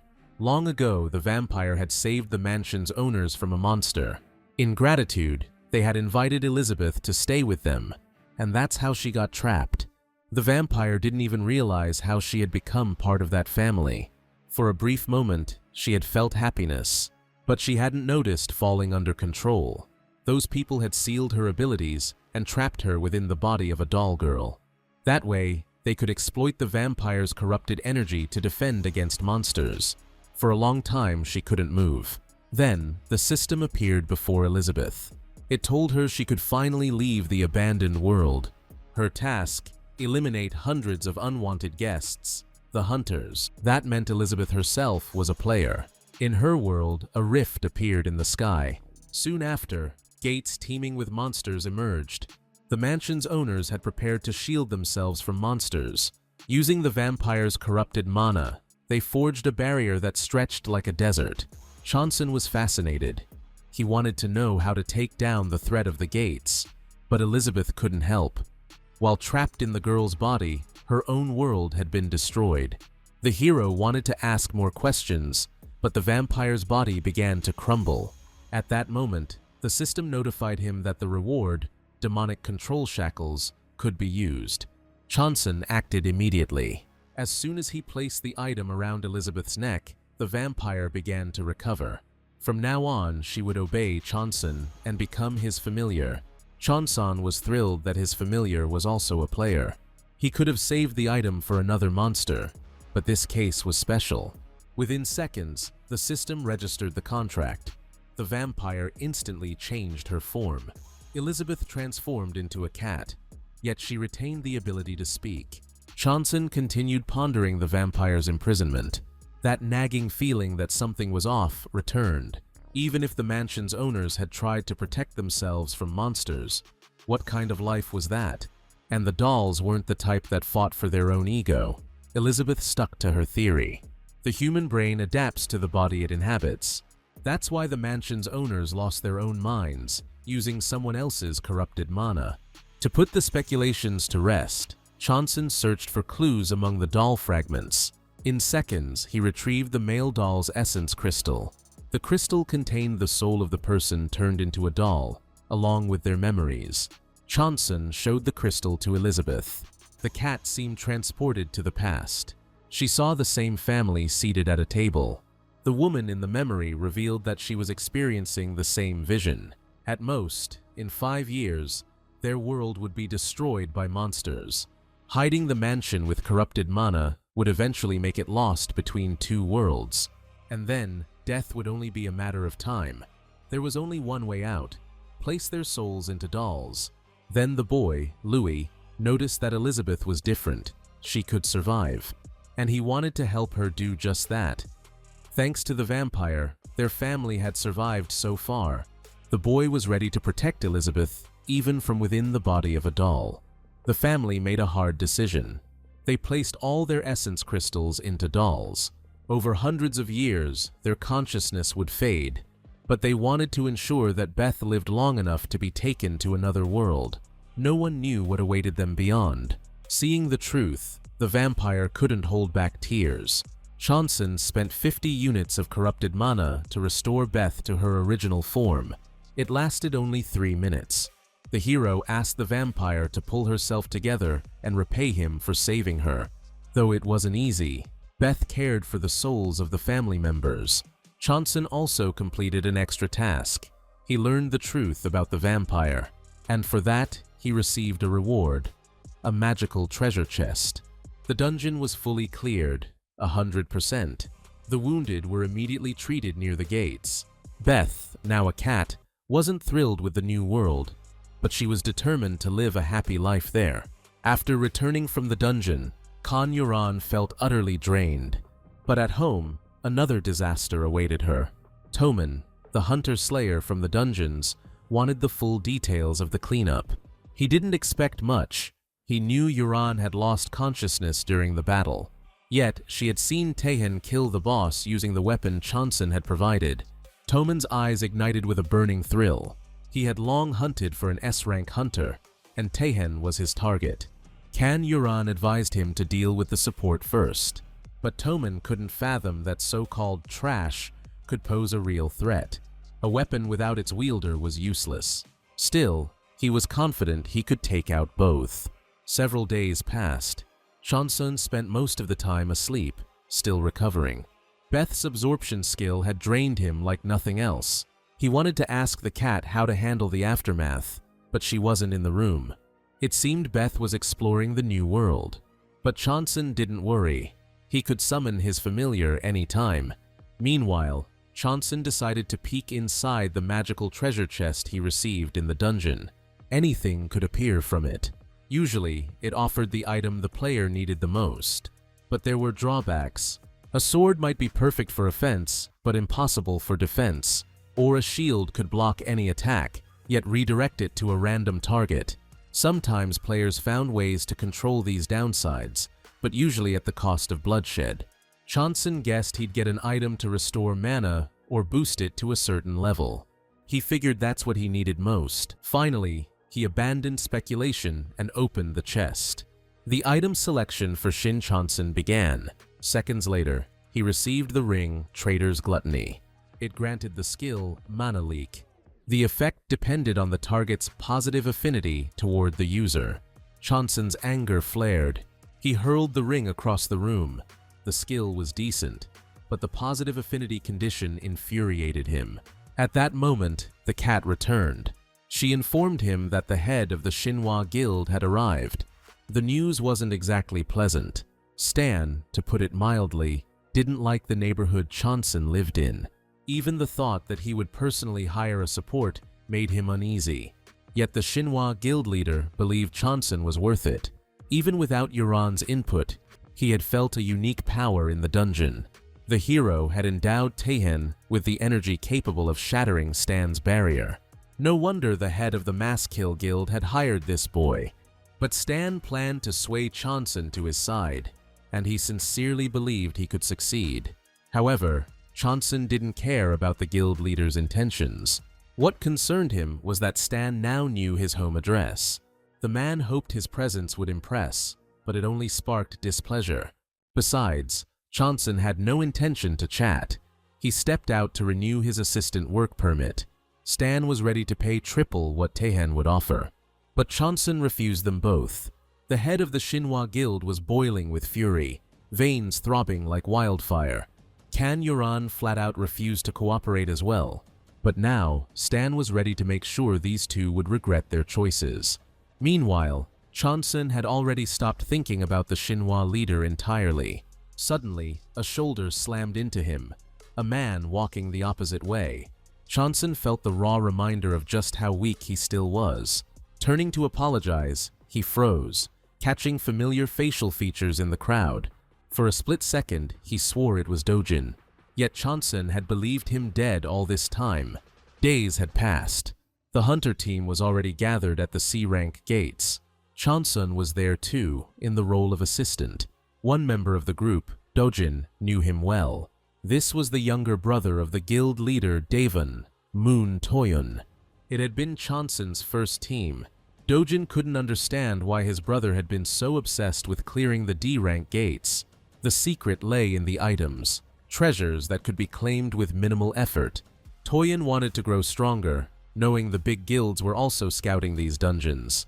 But soon, Dojan was informed that his brother had perished. He couldn't believe a B-rank hunter had been killed by D-rank monsters. Lee Donju, head of the support squad, explained the dungeon had been priceless. After investigation, its danger level was revealed to be extremely high. Taehyun claimed he had secured the dungeon pass at auction, approved by the Hunter Association, but it turned out he had been deceived. Dojan was even more shocked upon learning that the support had survived. No one knew under what circumstances, and this was far from mere luck. So Dojan resolved to find out the truth himself. It was time to move out. Hunters aimed for success stepped into the portal. Suddenly, another hunter approached the gates, Toman. He claimed he was late and immediately presented his dungeon pass. The gatekeepers believed him and let him through. This time, his target was Dojan. Dojan was the candidate for the coveted player title. Meanwhile, the team had already crushed the monsters. Only the dungeon boss carried a B rank instead of C. The hunters barely managed to defeat it. The group leader thanked Dojan. He had no idea this boy was so incredibly skilled. In truth, Dojan hadn't planned to reveal his true abilities, but the critical situation forced his hand. He hadn't even brought his usual gear. The situation instantly became dire. The team leader's weapon broke, and two were injured. At that moment, Chonsun offered his own weapon.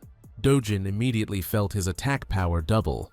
But why did such a talented support still hold a D rank when his skills were easily A level? Dojan now aimed to resolve his main question.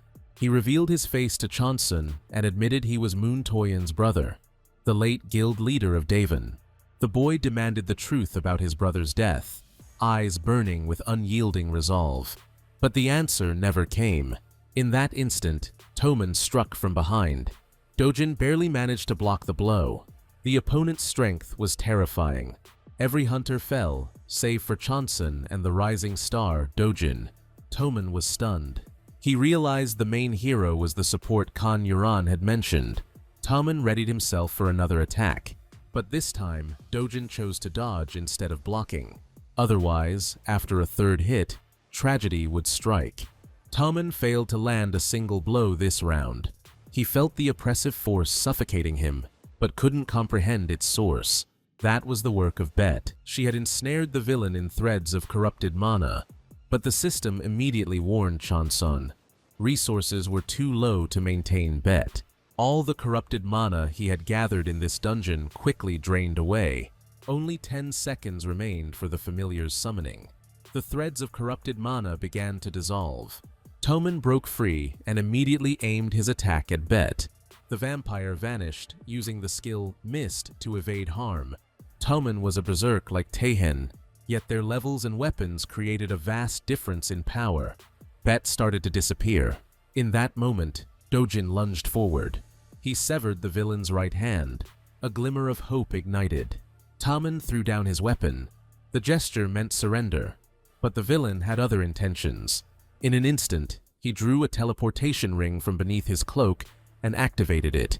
Dojan rushed for another strike, but he was too late. Toman vanished without a trace.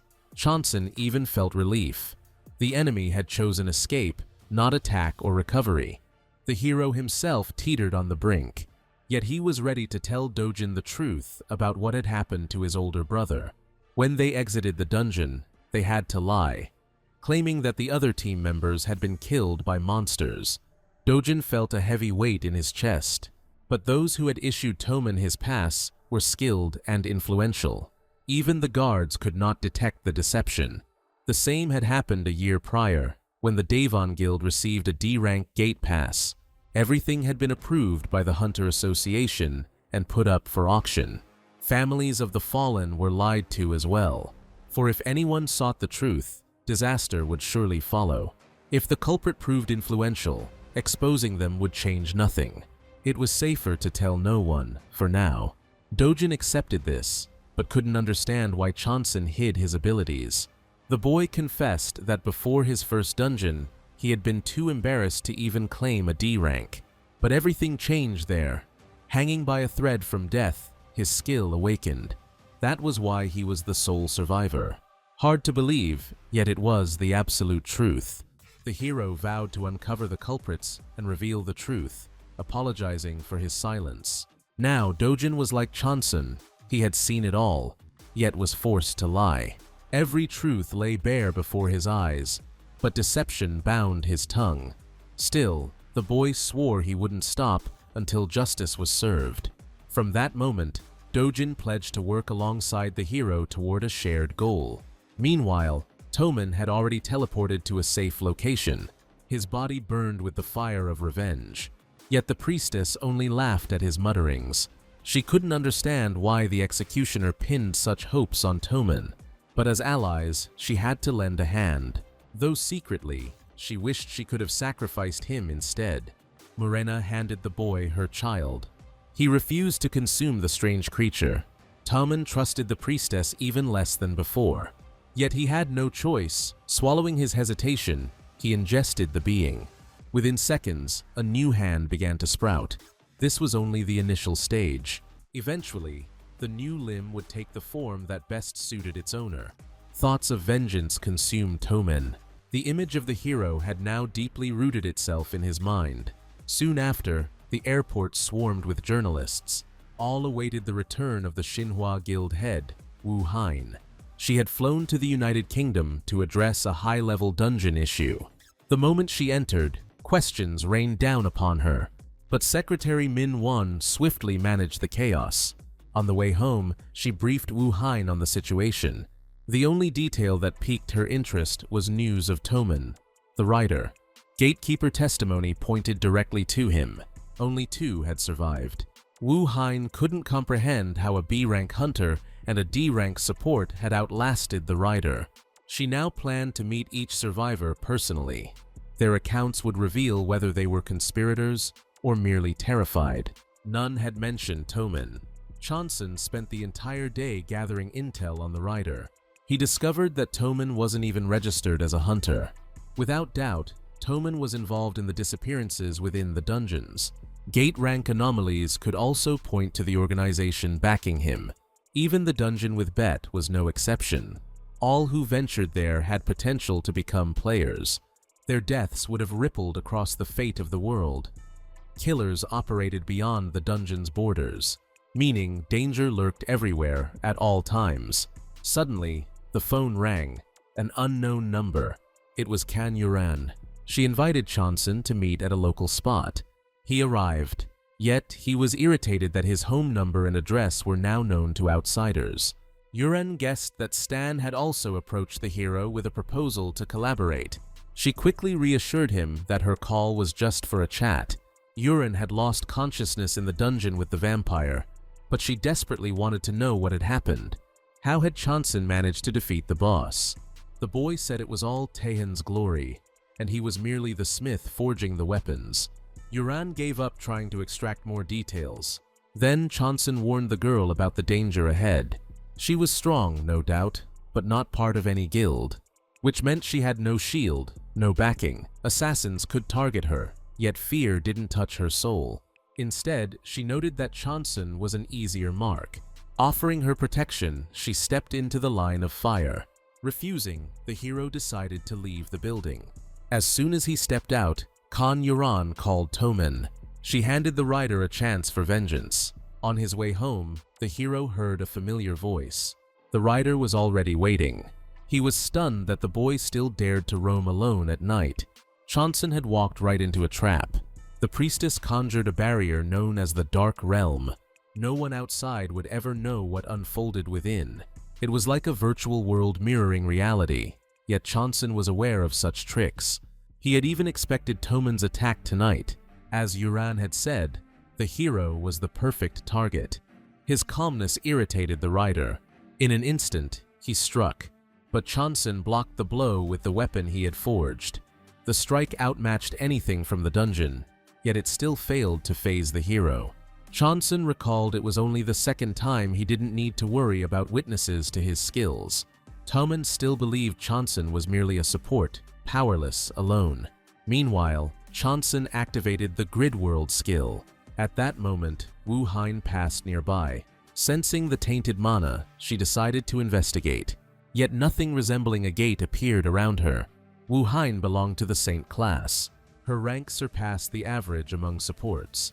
Such beings could wield both mana and divine power, and they could sense corrupted mana as well. The secretary suggested reporting this to the Hunter Association, but Wu Hein decided to investigate herself, staff in hand, walking straight toward the wall. The wall proved illusory.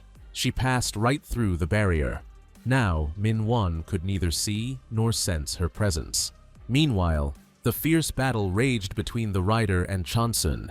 The hero flung daggers from every angle at his opponent. While the rider parried, Chansun tossed a grenade behind him. Priestess Marina watched intently. She noted how precise the hero was with his weapons. The swords themselves were ordinary, but Chansun wielded them with the finesse of a seasoned warrior, and he had firearms in his arsenal as well. Astonishing that such talent had remained in the shadows. Even a battle-hardened rider struggled against this support. The grenade explosion severely shook Toman's health, yet the hero readied himself for the next strike. A storm of blades hovered above the enemy. One single motion from Chansun sent the entire arsenal crashing down. Yet the scoundrel survived. Now the priestess stepped into the fray. She triggered the rider's arm transformation. Toman's body filled with tainted mana, his new arm morphing into a colossal claw. Chansun braced himself for the attack. He unleashed his sword, but it shattered into two under Toman's strike. The cutting edge surged forward, aimed straight at the hero. Luckily, Chansun raised his shield just in time. Marina now knew for certain that mere creation skills wouldn't save a support like him. But the boy had a backup plan. With him lay a relic Taehyun had gifted, sealing their contract. The Arachnid Bloodstone. It could grant the user the rank of whoever delivered the last strike to the Arachnid, but the effect lasted only 1 minute. Afterwards, the user lost 99% of their stamina. Chansun risked it all and swallowed the stone. The enemy advanced. At the moment of impact, the hero raised his weapon. He felt what it meant to be a true battle class. Wasting no time, he launched into the next round, activating Taehyun's skill. Explosion. Marina was stunned. She guessed the effect was temporary, yet she could feel the tainted mana flowing from Chansun's weapon. Ordinary hunters couldn't wield such energy, and no executioner would ever imbue him with such abilities. But it was possible thanks to his mana absorption skill. After clearing the dungeon with Bet, Chansun had no tainted energy left, yet the bloodstone contained mana, which he absorbed. In this way, he forged a demonic weapon for himself, and it was the sword Fragarak. Chansun launched his first strike, but Toman evaded the blow. The hero didn't stop. Time was against him. The rider skillfully blocked attacks, though it was no easy feat. Marina sensed something unusual. The Arachnid Bloodstone grants rank and class, but not combat experience. Yet Chansun wielded the weapon as if he'd done this 1,000 times before.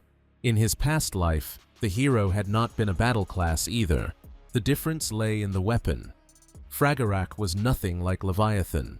Taehyun's sword focused on firepower. Fragarak was infused with tainted mana. Chonsun felt his consciousness sharp, his senses crystal clear.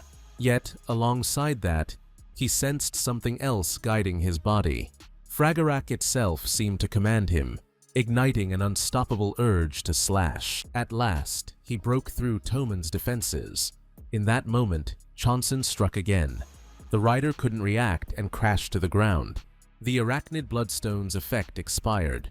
The hero felt his strength drain, collapsing to his knees and dropping his weapon.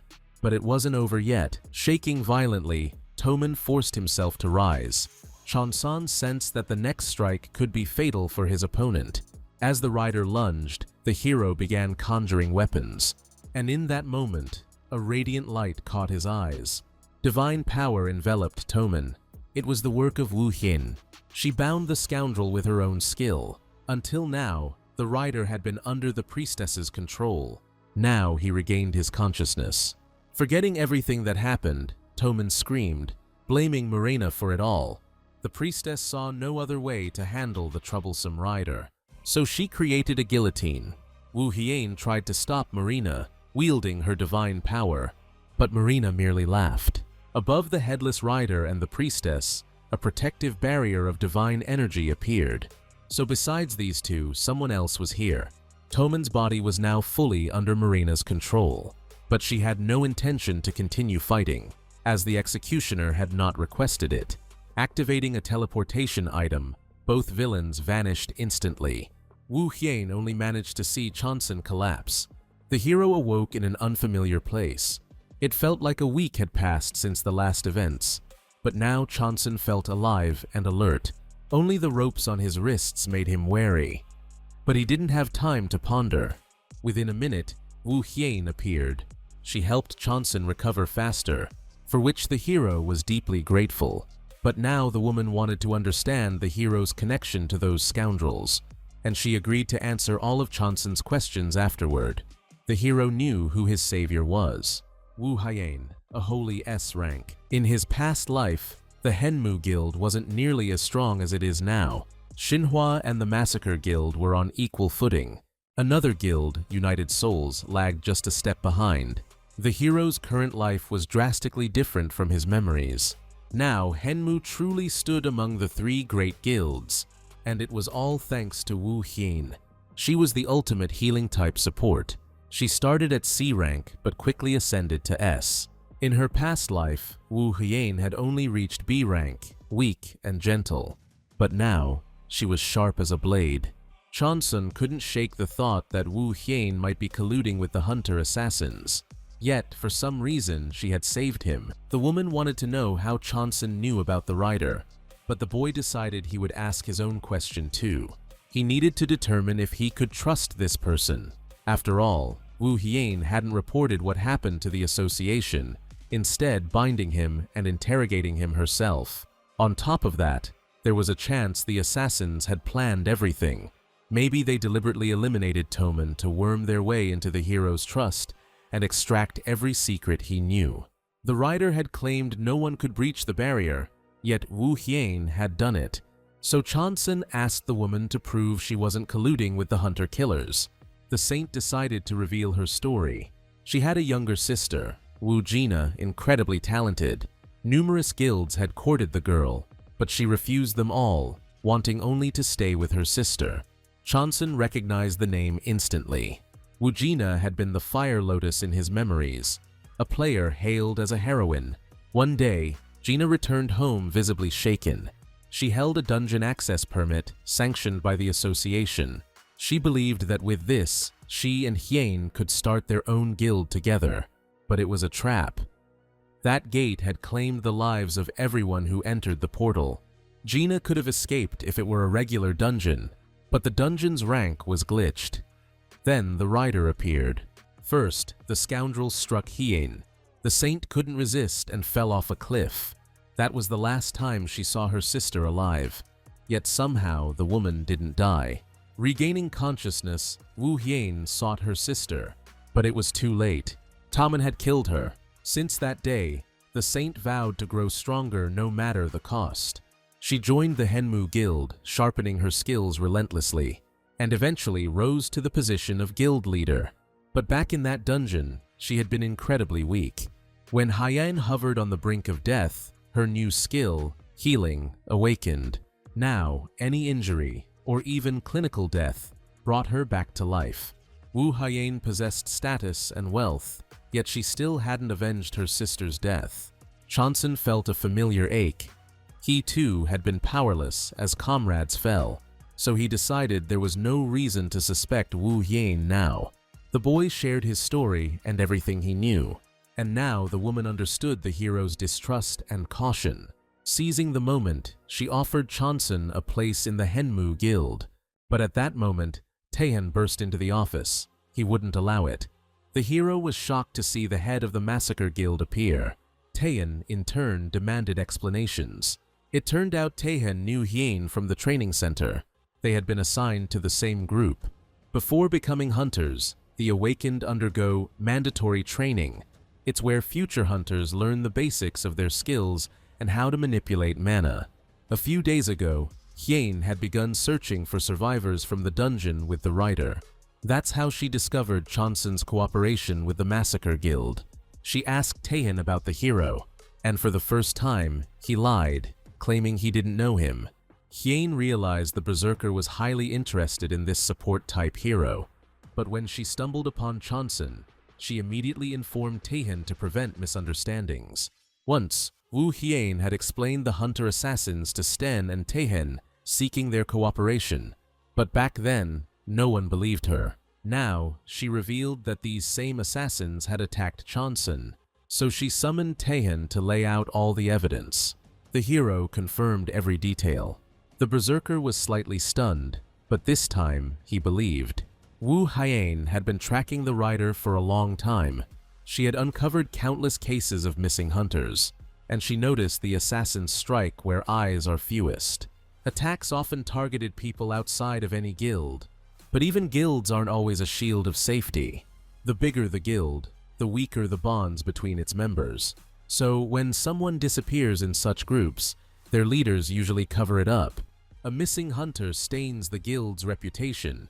Meanwhile, small guilds with strong leaders are left untouched. Their teams are tight-knit. Everyone watches out for one another. Disappearances in such groups never go unnoticed. Even Sten, with his brutal streak, looks after his people. That's why Wu Hyen insisted Chansun join the Henmu Guild. Only Taehyun opposed it, stressing that his hunter's combat power far exceeded any protection the guild could offer. So it would be better if the hero joined the Massacre Guild. Wu Hyen understood it, but how could Taehyun explain hiring a D-rank support to his high-ranking peers? The hero decided to calm both sides. He had no intention of joining any guild. He didn't need their protection. His strategy was to play bait. Even Henmu, with all its resources, hadn't caught the assassins in 2 years. Better to gather more proof first, then expose the killers to the world. That only works if they're convinced Chansun is defenseless and strike again. While the hero is under their crosshairs, fewer hunters will get hurt. Plus, in a critical moment, the 2 major guilds could step in to help. Meanwhile, the priestess went to the executioner to report the situation. She explained the rider incident and how Wu Hyen had intervened. To prevent Toman from spilling secrets, Morena got rid of him. For the next mission, the boss ordered the priestess to take a recluse with her. He would replace Toman, but the executioner also wanted to know how skilled the hero really was. Based on the association's info, the priestess would have rated Chansun as A rank. She also reported that the boy could wield corrupted mana. This intrigued the executioner greatly. Now he wanted a full, detailed account of the battle. A few days later, Dojan stood before the Massacre Guild office, waiting for Taehyun. Today was a pivotal day for him. Following Chansun's advice, he would join this guild. That way, he'd be safe. Dojan's talent alone would prevent suspicion, and being among strong hunters would only help him grow. In such an environment, development comes faster, sharper, deadlier. Chansun, meanwhile, stuck to his own plan. A plan neither Wu Hyen nor Taehyun liked. The assassin's intentions were unknown, so the hero decided to act like a simple support. Clearly, the killers would watch him first, maybe even track him, and when they saw Chansun alone, they would strike again. At first, it would be just a test, a probe to force him to reveal himself, and only when the hero faces the threat alone will the enemy strike with full force. At that moment, the allied guilds must make their move. Wu Hin handed Chansun a precautionary item, a chest. The hero hadn't told her about the memories from his past life. Even he still couldn't fully make sense of them. Now he was set to meet Han Chia at a local establishment. The girl arrived on time, and she had changed a lot since their last encounter. The archer goddess, awakened with Chansun's help, now shone brightly. The two had grown close and maintained steady contact. After clearing a training dungeon together, Han Chia started standing out. She tirelessly cleared dungeon after dungeon, refusing to feel fatigue. And she achieved remarkable results. The archer caught the attention of others. Now Han Chia ranks among the top 10 long-range fighters. Though she insists it's all thanks to Chansun, the girl didn't come alone. Her partner, Kwon Sahan, accompanied her. Long-range fighters usually act solo, relying on agility and positioning. But that requires skill and finding safe zones. Han Chia was still learning, so it was safer to pair her with a close combat fighter. Dojan would have been perfect for that role. Chansun had wanted to introduce them, but safety concerns got in the way. The girl handled the task herself instead. Kwon Sahan shyly extended his hand to the hero for a handshake. Han Chia followed Chansun's advice and switched bows. Now she fought alongside Sahan, but the boy was so timid he couldn't even look the hero in the eyes. Han Chia got down to business. She wanted to join a guild, though she hadn't decided which one yet. First, she aimed to earn the Endless Sky Island certification. These dungeons have gates that don't close after clearing. They evolve. This caused headaches for the Korean Association. But eventually, they found a practical application. Dungeons became a testing ground for hunters' abilities. But certification requires a 3-person team. It must include a long-range fighter, a close combat fighter, and a support. So Han Chia sought Chansun's help. The hero paused for a moment to think. In the past, the archer always operated solo. She was cold, composed, and fiercely independent. But the current Chia was ready for teamwork and even wanted to join a guild. Chansun agreed to join her on the Endless Sky Islands mission. The trial day had arrived. The guardian, Nona, issued mana bracelets to everyone, passports and safety guarantees. While wearing the bracelets, she could intervene if necessary. Nona was an A-rank support with the skills Barrier and Salvation. If the team felt they couldn't continue the trial, she could instantly rescue them. While Nona explained the rules, Chansun noticed Sahan's weapon. The hero had never seen a sword like it before. It was time to move out. The hunters stepped into the portal and arrived at the 12th location. In 5 minutes, the first wave of monsters would surge. Each wave would grow deadlier than the last.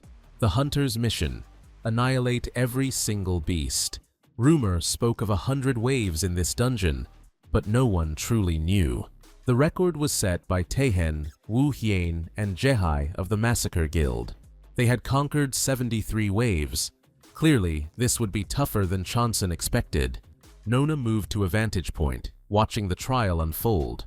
The first wave erupted. The team braced to battle the gremlins.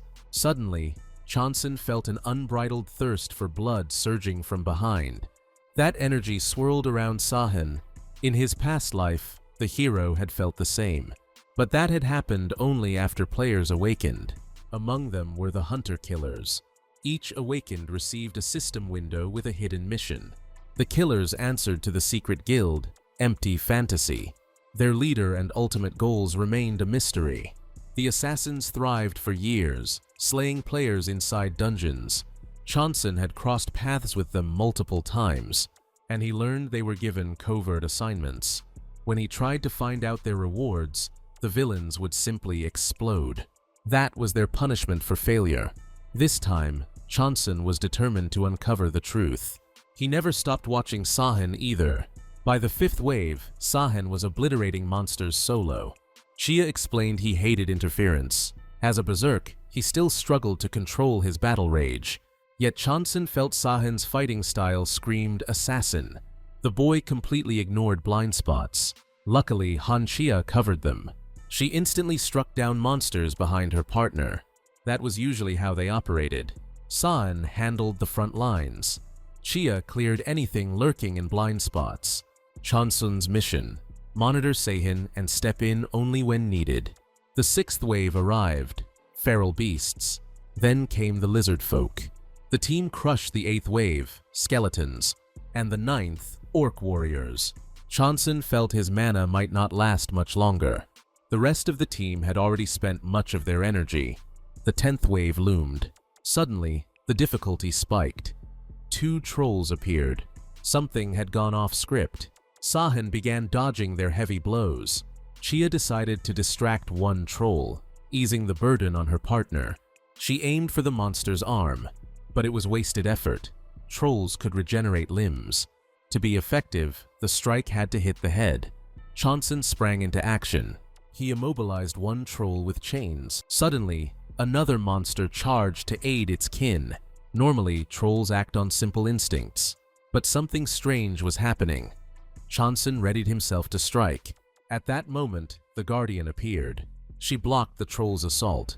Then she revealed a portal glitch had spawned far stronger monsters than usual. Using teleportation, Nona whisked Chansun and Chia to the lobby. Instantly, an alert from the Skybound Island's security department rang out. Everyone was ordered to evacuate due to the emergence of new portals. Nona returned to the dungeon to rescue Sahen. Meanwhile, Chia and Chansun rushed to exit the building. In truth, all this chaos had been orchestrated by the priestess and the recluse Yurim. Yurim used his skill, rules, and commanded a security officer to make the announcement. On surveillance feeds, Marina spotted a familiar support class. She hadn't expected to see him here, but today, the priestess had no time for Chansun. She had another mission. Meanwhile, Nona scoured the dungeon for Sahen. Mysteriously, the trolls vanished. Sahen stood motionless before a system window that had suddenly appeared. He received a hidden mission, visible only to him. The secretary immediately reported the emergency on the islands to Taehyun. The association was requesting help once again, but the guild master couldn't arrive personally since Chansun had asked him not to appear. Jaehai and Menguna were also absent from the office, leaving no one to dispatch. Only 1 A-rank hunter remained, 5 B ranks, and 3 C ranks. Clearly, that wasn't enough. Taehyun relaxed slightly upon learning that the Shinhwa Guild had also been called for aid, so he decided to wait. Meanwhile, the head of the service squad, Donju, hurried to the scene with his assistant Soel. Both were awakened but unregistered as hunters, never having entered a dungeon. As a precaution, Sol brought her staff. She hadn't left her stun gun behind either. The special unit under Li Shente's command had already arrived on the islands. He also led the Skeleton Guild. Donju noticed that none of the 3 major guilds had arrived yet. He sent out requests for assistance to all of them. Various malfunctions were frequent on the Skybound Islands, but this time, the office communications were completely severed, and representatives of the association were nowhere to be seen. Or perhaps someone had exploited their certifications. Donju felt something strange was unfolding. Not all hunters had even managed to evacuate. He was about to wait a little longer, but Shente insisted on reconnaissance. He was confident his guild's forces were sufficient, so he rushed to the mission. Donju understood Shente's drive. He didn't want to miss the reward, yet a sense of unease gnawed at the squad leader. Moreover, the Skeleton Guild relied on firearms, which were useless against monsters. Everything only changed once the group leader's skill came into play. He enchanted the weapons, embedding mana into the bullets to battle the monsters. Yet Donju had zero trust in this figure. In the past, Shente had run illegal hunter operations and conducted unauthorized gate clears. But there was no choice. The service squad set out alongside the hunters for reconnaissance. Yet these people only hindered the priestess from executing her plan. She intended to eliminate them all. The recluse Yurim, however, had no interest in killing and remained unusually calm. Luckily for him, the priestess couldn't kill him until the plan reached its conclusion. Marina needed just a bit more time to gather mana to seal the gates, and she would force Yurim to participate. The special unit, together with Donju and Seoul, headed toward the security department. Donju recorded every moment on video for reporting purposes. The first priority, rescue the Guardian, 5 security office members, and Sahen. They opened the department doors and were met with a horrifying scene. The office members were dead. Shente tried to reach someone via radio. A familiar voice responded, but the method of communication was completely different. The hunters realized immediately they weren't dealing with mere monsters. Shente commanded his subordinates to protect Donju and Seoul, but at that moment, an attack descended from above on the squad leader. It was the priestess's demonic entity. Luckily, Shente blocked the strike. By now, 2 hunters from the Shinhwa Guild had arrived on the Skybound Islands. The blonde Haran had last been here during her certification. Back then, she had conquered 47 waves. Outside the building stood Chia and Chonsun. The Shinhwa hunters recognized the support from the Massacre Guild, just like their protagonist. Meanwhile, the clash inside the security department intensified. Hunters opened fire on the demon, but it managed to escape. Then, suddenly, it attacked again, killing 2 hunters. Following it appeared the rider, but Shente immediately launched an assault. He unleashed his elemental skill, Glacier, and imprisoned the headless foe. Then the priestess appeared. She had amassed enough mana. Shente urged Donju to flee and bring reinforcements, but the escape route was already cut off. Marina had shrunk the gates. Chonsun tried to devise a reason to return through the portal. He sensed something serious unfolding within. The system gave him no tasks, unlike the usual rank error warnings. Convincing the Shinhwa hunters to join him was no easy feat. Luckily, Chia stepped in. She wanted to save Sahen. For that reason alone, Haran agreed to accompany them. Another hunter, Den, consented as well. Suddenly, a local staff member warned the hunters that the gates were shrinking. By now, the priestess had begun cleansing her new domain. The demonic entity lunged at the hunters. Shente tried to halt the foe with his axe, but he had to supplement it with firearms as well. The demon fled, only to strike again from above. This time, Shente unleashed his elemental enchantment, Fire. For a moment, it halted the demon in its tracks. A sliver of hope emerged. The gates might return to their original form. The creature that had shrunk them lost consciousness. And it happened. The portal expanded, if only for an instant. Shinhwa hunters, along with Chonsun and Chia, seized the moment. But Marina was far from pleased with the hero's return. The priestess launched an immediate attack. Chonsun reacted just in time, striking back. Now Marina was directly in his sights. He intended to uncover the villainess's scheme, but a sudden force restrained his hand. The recluse appeared. Though anxious, fearing recognition, Yurim stood firm. He activated his skill, Rules. It compelled the target to obey the declared rules. The only catch, the ability chooses its target from those in the user's line of sight, and it struck Den from the Shinhwa Guild. When the Guardian, Chonsun, and Chia left the dungeon, the trolls vanished as well. Immediately afterward, unknown gates materialized.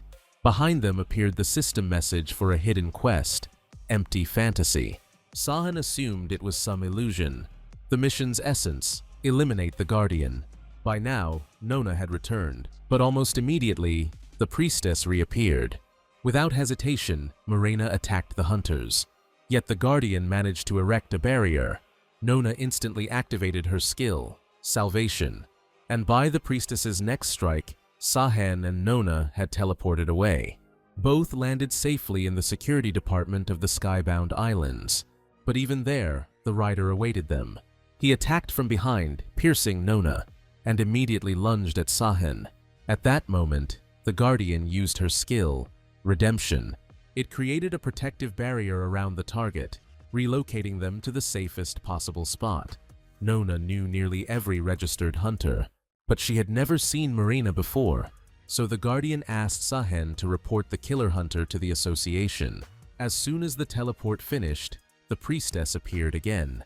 Marina confessed she was merely searching for a base, and the Skybound Islands were perfect for that, but the Guardian was out of luck.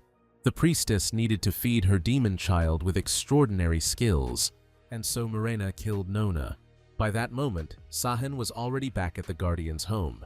The system message appeared once more, only now it declared the mission a failure. Then a powerful fist slammed into the boy. It came from an unknown, humanoid creature that had appeared from nowhere. The system warned, another failure would cost his life. 2 hours had passed since the chaos began. The hunter team fended off Den's attacks, each strike guided by the recluse. During that time, the priestess had slipped from sight. The leader of the skeleton special squad stepped in to stabilize the situation. He encased the dazed Shinhwa Guild hunter in a prison of ice. Marina flew into a frenzy over the support's meddling. She couldn't fathom why Chonsun had suddenly returned, but now she was ready to expend every gate she had gathered for the trials just to eliminate him. At that moment, countless portals began to appear. The phenomenon stunned everyone, but Chonsun's concern sharpened. Infected mana was leaking from them, so all rank error gates were clearly the work of these scoundrels. Yurim fretted that Marina intended to unleash all her gates. He feared it would not sit well with the executioner, but this was Marina's strategy to claim the Skybound Islands, and such a conquest would offset any losses. The priestess felt confident, with nearly a year remaining before the player awakenings. Then, suddenly, a system appeared, announcing a multiversal space error. Due to this, the player awakenings would commence immediately. Marina herself was a player. Systems appeared before the hunters as well. Chonsun was stunned. According to his memories, none of this should have happened. Certainly not now. After the greeting and assignment of the player rank, everyone received a mission. The hunters had to clear 10 waves of monsters emerging from the gates. Haran, like most, didn't grasp the full implications, but the monsters pressed forward relentlessly. The blonde from the Shinhwa Guild moved first. She summoned a giant's shield and activated Amplify. A wall formed, solid and imposing. The hero stepped in to bolster the defense line. He crafted multiple shields, arranging them into a protective barrier. Only a narrow passage remained between them. Everyone braced for combat. Haran requested the skeleton leader revive their frozen comrade. Marina and Yurim watched these events intently. The boy was awed by the unusual skill of the support class hero. Marina had planned to unleash all her monsters at once, ending the fight quickly. But after the system activated, it was already too late. Marina's demon had managed to open some portals, yet she could no longer control them. The recluse suggested releasing the hunters. They were headed for the islands, after all. Meanwhile, Chia took action. She unleashed her skill, Meteor Strike. Several monsters fell with a single devastating blow. Donju and Seoul marveled at the hunters' coordination, impressive for a team working together for the first time. After a while, Chia began to feel exhaustion creeping in. Her mana usage had been less than optimal while fighting trolls during certification, but help arrived in the form of Haran. The blonde dashed beyond the defensive line, clapping her hands to rally the monster's attention. At that very moment, a rising sound began to intensify, echoing like the storm of an incoming battle. The girl unleashed her strike. Haran's skill, Wave Impact, sent shockwaves rippling outward, striking everything in its path. Every monster within 10 meters was flung in all directions, staggering under the force. Chia watched in awe. Hunter's strength wasn't infinite, so even Donju braced himself for defense. His weapon had been provided by the skeleton special squad leader. The hero noticed Chia had completely exhausted herself and urged her to rest. But the girl worried for her partner, Sahen, insisting on searching for him. Chonsun was certain Sahen was safe. He had the Guardian watching over him. Then Donju delivered the shocking news. Nona was dead. Yet, in the security office, aside from the bodies of the staff, no one else was present. So Sahen was alive, and Chia finally calmed down. Everything changed again when the hunters noticed Soel had disappeared. Meanwhile, the cat Beth prowled the rooftops. Her attention caught on an argument between two men. One threatened violence over an unpaid debt. Suddenly, the cat spotted a boy heading toward them. She decided to intervene. She couldn't stand by while a child faced danger. Meanwhile, the hunters scrambled to figure out where Soel had gone. Spotting a shrunken exit portal from the islands, Shente remembered that demons could slip through them. He had let his guard down, and the creature snatched Soul. Chia insisted on going after Sahin. Chonsun tried to convince her that her partner was likely no longer there. From his past life memories, he knew the Guardian had teleportation abilities, but he couldn't just tell Chia that outright. Thus, she couldn't understand why the hero seemed so casual about someone else's life.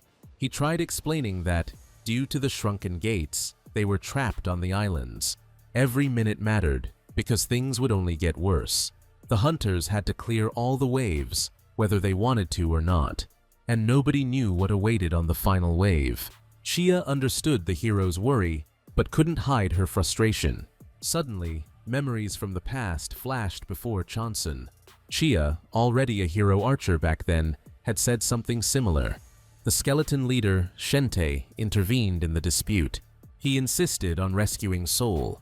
At that exact moment, the exit gates expanded. Yurim announced that to save Soel, the support class hunter had to enter the gate. Half an hour earlier, the recluse had deleted a video from the hostage's phone.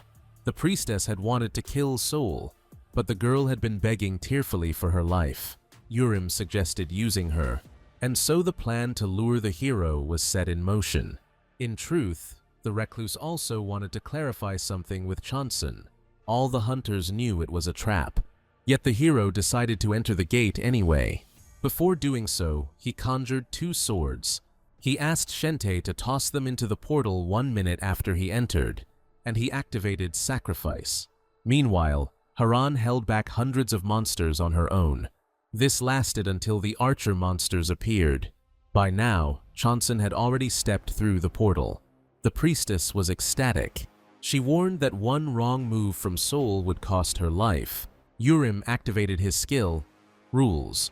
He commanded the hero to reveal everything he knew. At that moment, the hunter Den from the Xinhua Guild broke free from its effect.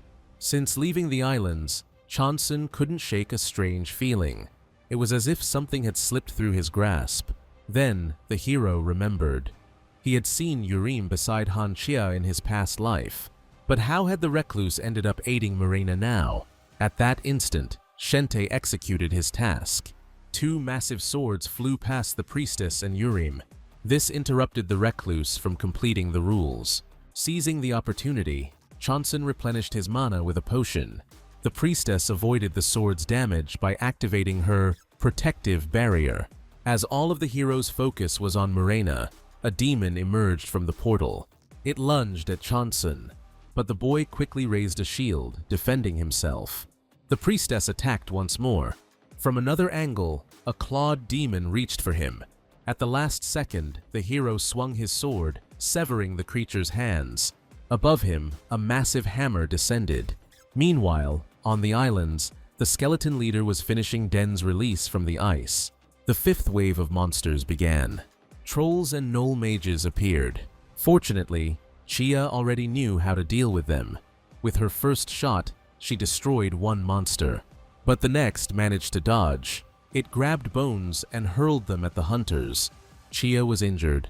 No one understood why the creatures suddenly seemed so intelligent. The reason lay with their leader. The troll commander unleashed an unstoppable roar, but it was immediately cleaved by the massive hammer.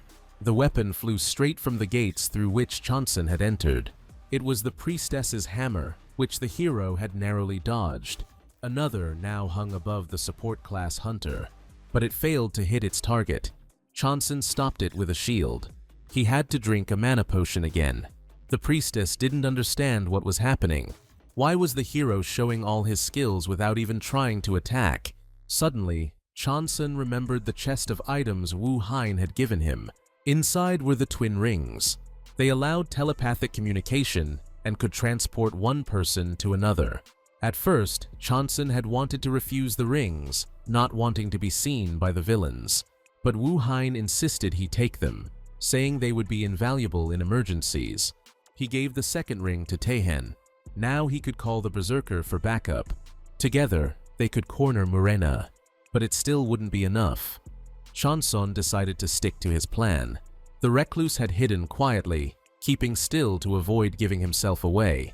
The priestess, though not expecting to use it, transformed the rider once again. The headless creature broke free from the icy prison and immediately attacked Den of the Xinhua Guild. Then, it began to grow rapidly, looming over the rest of the hunters on the islands. Marina was certain that the support class couldn't handle all of it now. She was ready to use any method to win, yet she didn't notice when the hero activated Grid World. Within seconds, countless spears appeared above the priestess and her demon. Just days earlier, the executioner had ordered the priestess to locate gates for their base. The task was a priority, since he had little time. Thoughts of the support's ability to manipulate corrupted mana weighed heavily on the executioner. But the truth would only reveal itself once the system activated. During his time on the islands, Chansun had recovered countless memories.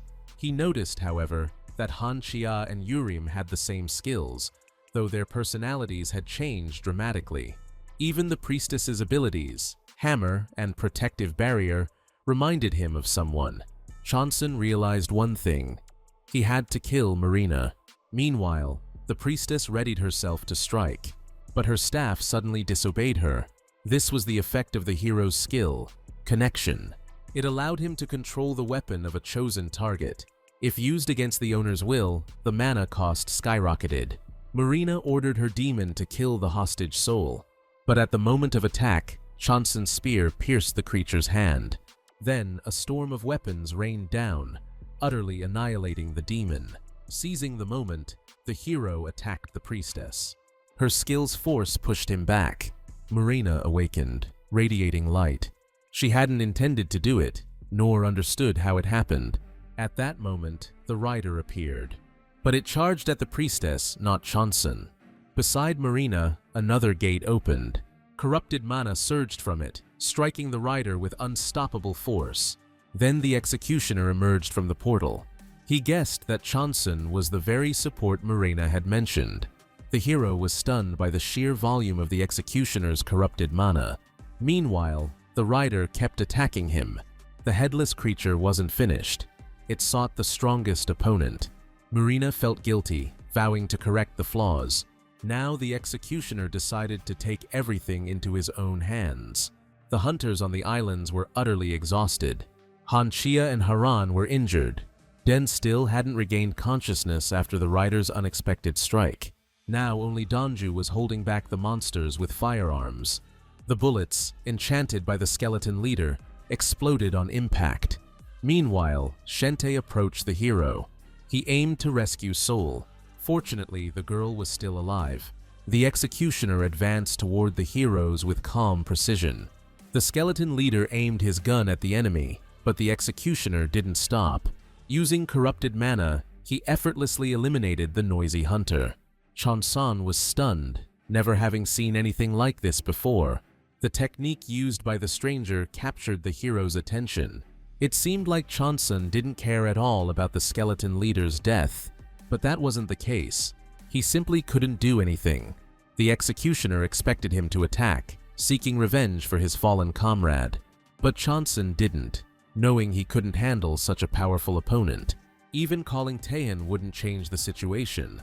The hero intrigued the executioner, who wanted to know how Chansun knew about corrupted mana.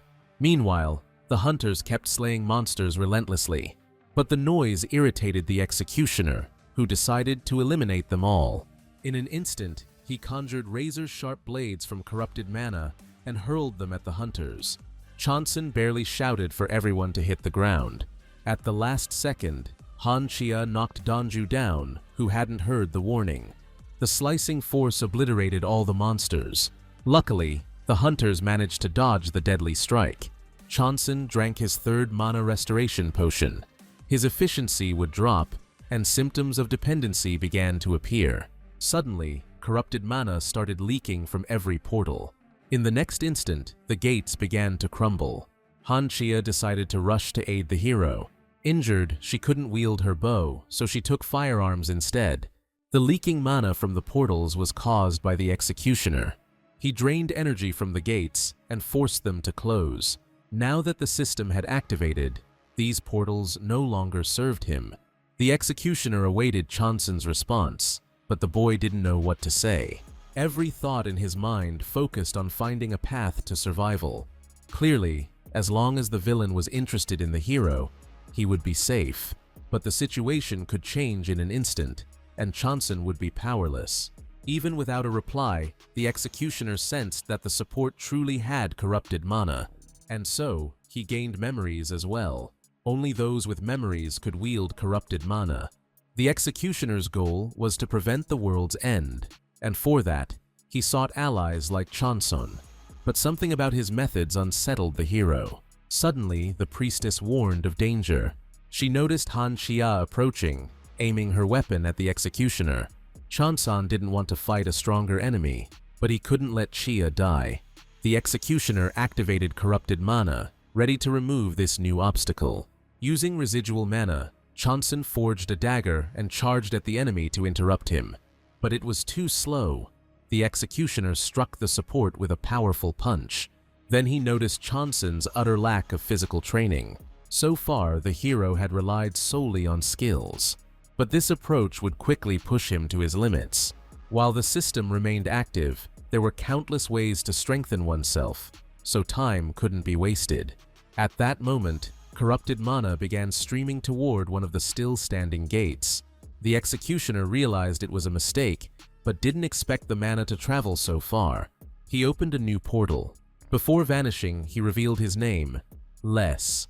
The executioner still didn't know if Chanson would become ally or foe, but he was ready to wait for the answer. Almost immediately, a system window appeared, announcing the final wave. The mission: defeat the boss. But Chanson had completely run out of mana. He had barely managed to forge a dagger to stop Les from killing Chia. Now, how could the hunters possibly take down the boss? The monster surprised the heroes. It was a small bird. Chanson had never seen such a creature before. Chia decided to confront it. She was prepared to fight with her firearms. Judging by the boss's aura, the hero suspected it was using corrupted mana. He feared for Chia's safety. But Chanson couldn't help or even warn her. Blood burst from his mouth. A side effect from overusing mana potions had taken hold. Suddenly, the monster darted straight for Chanson. It was drawn to the corrupted mana it sensed from him. The creature seemed to demand repayment, claiming the boy had borrowed its energy. The bird possessed an immense amount of mana and knew exactly where its corrupted energy had been used. Only now did Chanson realize that Les had taken that energy the monster spoke of. Explaining this to the beast seemed impossible. Luckily, Haran arrived and struck the bird with a fatal blow. Strangely, it was almost effortless. At that very moment, a system window appeared before the hunters, announcing the quest's completion. Rewards would be granted to the heroes. Chanson's only concern was for those still unconscious. The reward for completing the task: escape from the endless sky islands. Everyone returned, except those who had fallen. The people around were bewildered as the system appeared before them. Unlike his memories, this time the system manifested for everyone. No one understood the meaning of it all, except Chanson. Yet he remained silent. Now, the hero planned to revise his strategy. First on the agenda, enhance his physical abilities, as Les had advised. Some onlookers, upon seeing the system, began claiming the world's end was near. But they were few. Moments before the hunters returned, the rift in the sky had barely reacted. Investigations revealed the Skeleton Guild had been engaged in illegal activities. With Shente's death, the guild was disbanded, and all its members ceased their hunter operations. The association found Sahen at Nona's guardian house on the islands. He reported on an unregistered female hunter who had been killing people. Now, the association was trying to track her down. Soel regained consciousness in the hospital. Despite everything, she intended to continue her work. She wanted to uncover who was covering for people entering the islands under the association's name. Seoul's enthusiasm burned fiercely. Donju, on the other hand, lacked such drive. Shortly after, a portal appeared in a quiet alleyway. A goblin emerged from it. Its eyes immediately locked on a small boy walking nearby. It intended to feast on the child. Nearby, another set of unusual gates loomed ominously. From the portal emerged the blonde son. But right in front of him, a red system flashed, activating a new mission. At that moment, Sun's attention snapped toward a child's scream. It was the same little boy the goblin had lunged at. Luckily, the blonde managed to neutralize the monster in time. Meanwhile, Chonsun suffered the aftermath of overusing mana potions. Beth the cat marveled at how he had survived such strain. In some way, Chonsun felt a faint gratitude toward Les for not slaughtering them all. The hero had executed part of his plan. He showcased his skills to the enemies, drawing their attention squarely onto himself, and through this, he learned about Les. As for what the other hunters saw, Chonsun didn't worry. He had invoked the contract. This ability appeared when the system activated. Previously, he could only use payment, but with awakened classes A and above, that didn't work. Yet, contract was different. Its terms couldn't be broken while the system was active. Judging by how little mention there had been of Chonsun during investigations, the skill functioned flawlessly. Thanks to Taehyun, the hero had determined its limits. Upon system activation, all players received rewards according to their class. Archers gained enhanced targeting, mages could summon familiars, and so on. The hero could now wield the connection ability. Yet Chonsun's life didn't resemble the memories he carried. The system revealed itself to all the awakened, not just players. Now they could begin developing their skills. Beth speculated that the hero's memories might be mere illusions, but Chonsun knew better. He had clearly heard Les say "also," meaning Chonsun wasn't the only one to receive them. The boy remembered he had matters to settle and wasted no time.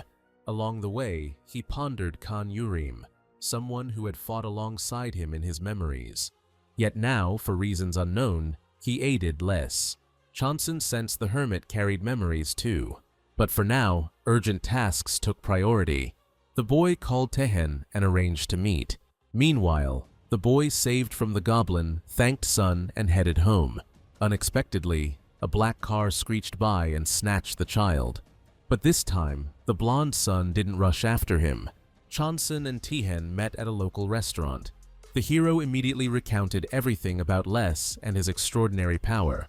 He suspected the executioner wasn't truly awakened. Yet his ability to manipulate corrupted mana was simply staggering. On top of that, thoughts of the priestess haunted the boy. He still couldn't recall who she really was. In his memories, nothing remained but Marina's skills. Chonsun considered just how much to reveal to Taehyun. That he hadn't shared everything was already clear to the guild leader, Woo Hainmu. She had sensed corrupted mana from Chonsun when rescuing him from the rider Toman.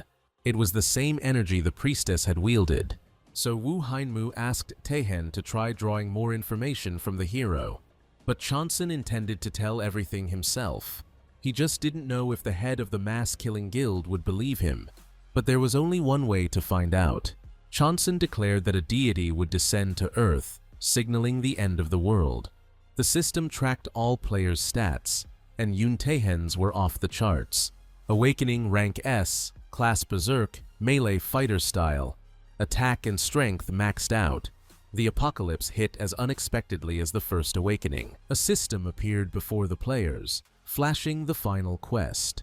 The sky cracked open, revealing the deity they had to defeat. Chonsun received a personal quest: find a way to save the world. Feathers from the deity's wings rained down, and they killed anyone they touched. For 7 relentless days, the heroes struggled to find a way to slay the being. But exactly 1 week later, the world met its end. Taehyun listened intently to the hero's tale. He then tried to take Chonsun to a hospital, but miraculously, Chonsun convinced the berserk to wait. The hero continued his recount. In his final moments, he realized how the deity could have been defeated. But then an unknown creature appeared, mannequin-like, an executor. It killed all the heroes, the very keys to saving the world. Had Chonsun realized this sooner, he might have altered the world's fate. But then his own end came. The hero believes that the mannequin chasing hunters is also tied to the deity, yet he cannot remember the method to defeat it.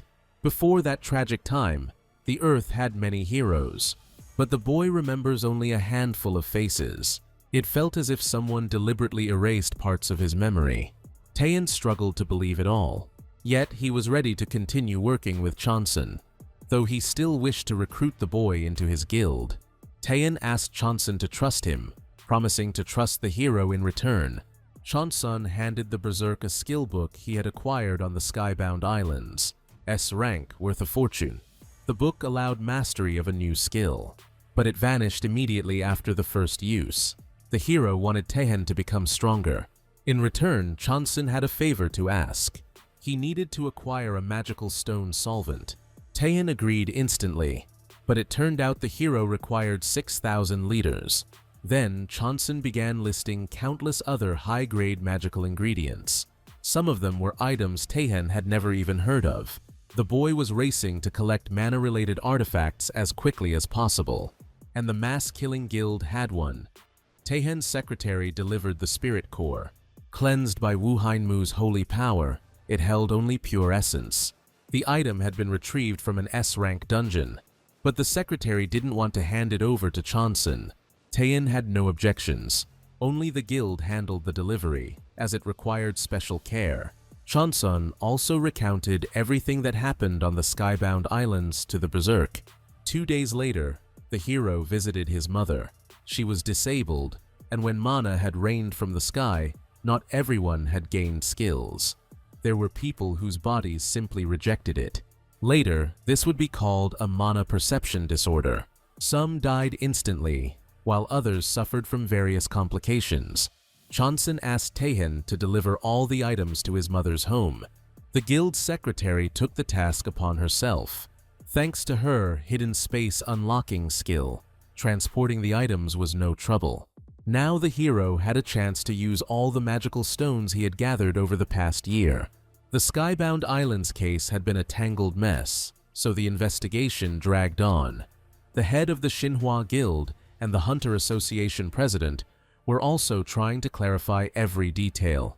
Even though Haran submitted her report, Boss Stan summoned her anyway. Donju, head of the support squad, also reported to the Hunter Association president. Both claimed there had been a monster in the dungeon capable of opening portals, and there had been a boss among the awakened who could wield corrupted mana.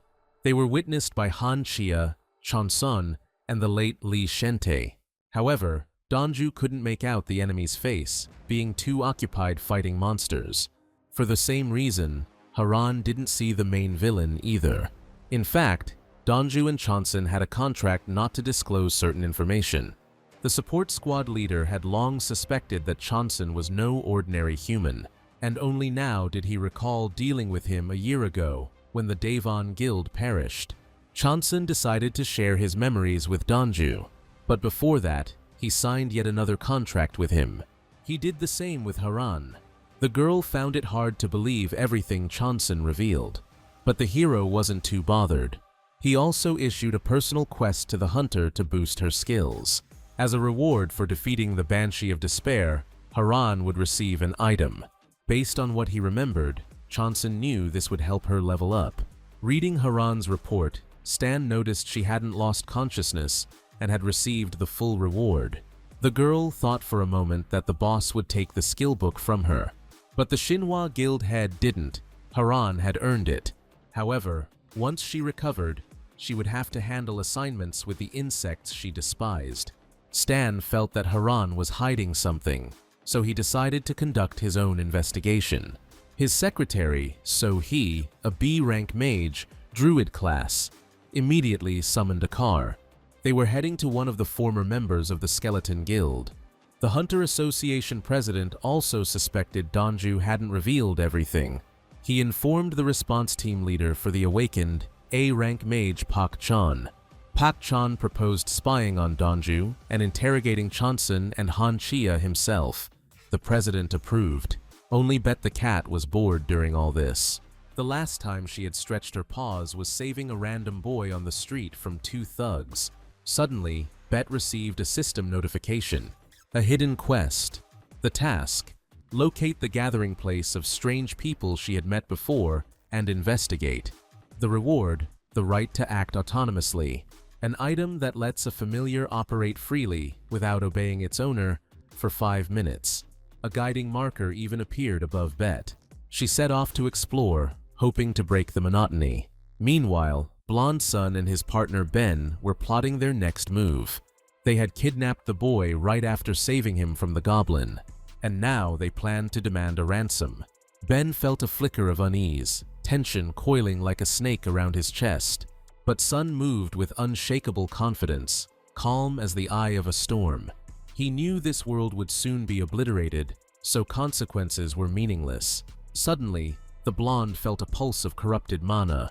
It radiated from Bet the cat, who had already arrived on the scene, and Sun instantly spotted a strange, otherworldly creature. At that moment, the cat received her reward, yet she had no clue how to wield it. Meanwhile, Sun advanced. With his hand behind his back, the blonde conjured a dagger. He could read Bet's message, a skill unique to him. He was taken aback that the cat was also a player. While her attention was fixed on the system, he hurled the dagger at her, but she dodged with feline grace. Bet realized how to use her reward and transformed into a vampire. Sun was stunned. No one had ever dodged his strike so effortlessly. Bet's next objective was clear: intercept the suspicious humans. The reward: one of 5 fragments of the source. The vampire aimed to tear Sun apart and extract information from him, but the blonde chose death over submission. Bet couldn't comprehend the situation. Sun had no mission regarding the cat, so he had no intention to act. He knew his boss would react, and so it happened. A system task appeared: kill the vampire. Reward: 10 billion won. Sun got exactly what he wanted and instantly forged another dagger for himself. Bet guessed the blonde belonged to the guild Empty Fantasy, and her knowledge piqued the enemy's interest. The PvP zone activated, a digital dome sealing the battlefield. Now no one outside could see the chaos within. Sun struck first, decapitating Bet in a blur. The vampire barely managed to activate the Mist skill. In response, Bet unleashed the Bloody Bath territory. Sun leaped frantically, evading the deadly perimeter. But colossal bloody hands erupted, targeting the blonde. Dodging their swings, Sun realized the vampire's skill only covered a fixed zone. It couldn't move beyond its area of effect. Calculating the active zones, he hurled daggers at them. The bloody hands shattered instantly. Balancing atop a dagger, Sun maneuvered around the vampire's skill zone. Suddenly, he dipped a finger into the bloody bath and tasted the blood. Bet was utterly shocked. She had never witnessed anything like this. Sun's eyes burned with a chilling, insane focus. He realized simple physical attacks were useless against the vampire, so he decided to play his trump card, the invisibility mask. In mere seconds, Sun vanished from sight, yet Bet could feel his energy lingering. The vampire lunged immediately, sensing his presence. He struck and managed to pierce the vampire's neck. During her attack, Bet activated Mist, and the enemy's strike faltered, failing to finish the job. The vampire sensed the gash on her neck was deep and struggled to stem the bleeding with her mana. Meanwhile, Sun analyzed his opponent with sharp, calculating eyes. Fighting Bet wasn't easy. She possessed skills that restricted the blonde's movement across the ground. Yet he noticed she was easily baited by provocation. Seizing every opportunity, he taunted her relentlessly, calling Bet a monster. Enraged, the vampire unleashed the executioner's hands. With his mockery, Sun kept all her attention fixed on him. Then he commanded his ally to strike. Sun's partner attacked Bet from behind. Less than a minute remained on the autonomous action items timer. When the vampire vanished, the villain assumed the battle was over. But in that instant, Bet reappeared as a bat. She instantly tore through the treacherous assailant. Her attention caught two more scoundrels rushing to aid the blonde. And at that very moment, Sun struck from behind. Bet blocked with the executioner's hands. Then the other two launched their attack. One was trapped by the vampire's bloody hands. Yet the second struck her unexpectedly. Sun lunged to deliver a fatal blow. But mid-strike, he noticed Bet smiling. She shifted back into her cat form, and Sun's ally bore the brunt of the sword. Then the vampire tugged at strands of corrupted mana. With them, Bet ensnared the blonde. She concealed her energy within the bloody bath territory, setting deadly traps. Now she was ready to annihilate the monster. In truth, the vampire didn't care about Sun's provocations. She created the illusion of success for the enemy. The blonde wasn't fazed. He knew their paths would cross again. And then Sun died. Yet Bet felt only that he had vanished somewhere. The system, however, notified the completion of the task and issued the reward. The next morning, the hero took the cat to a veterinary clinic.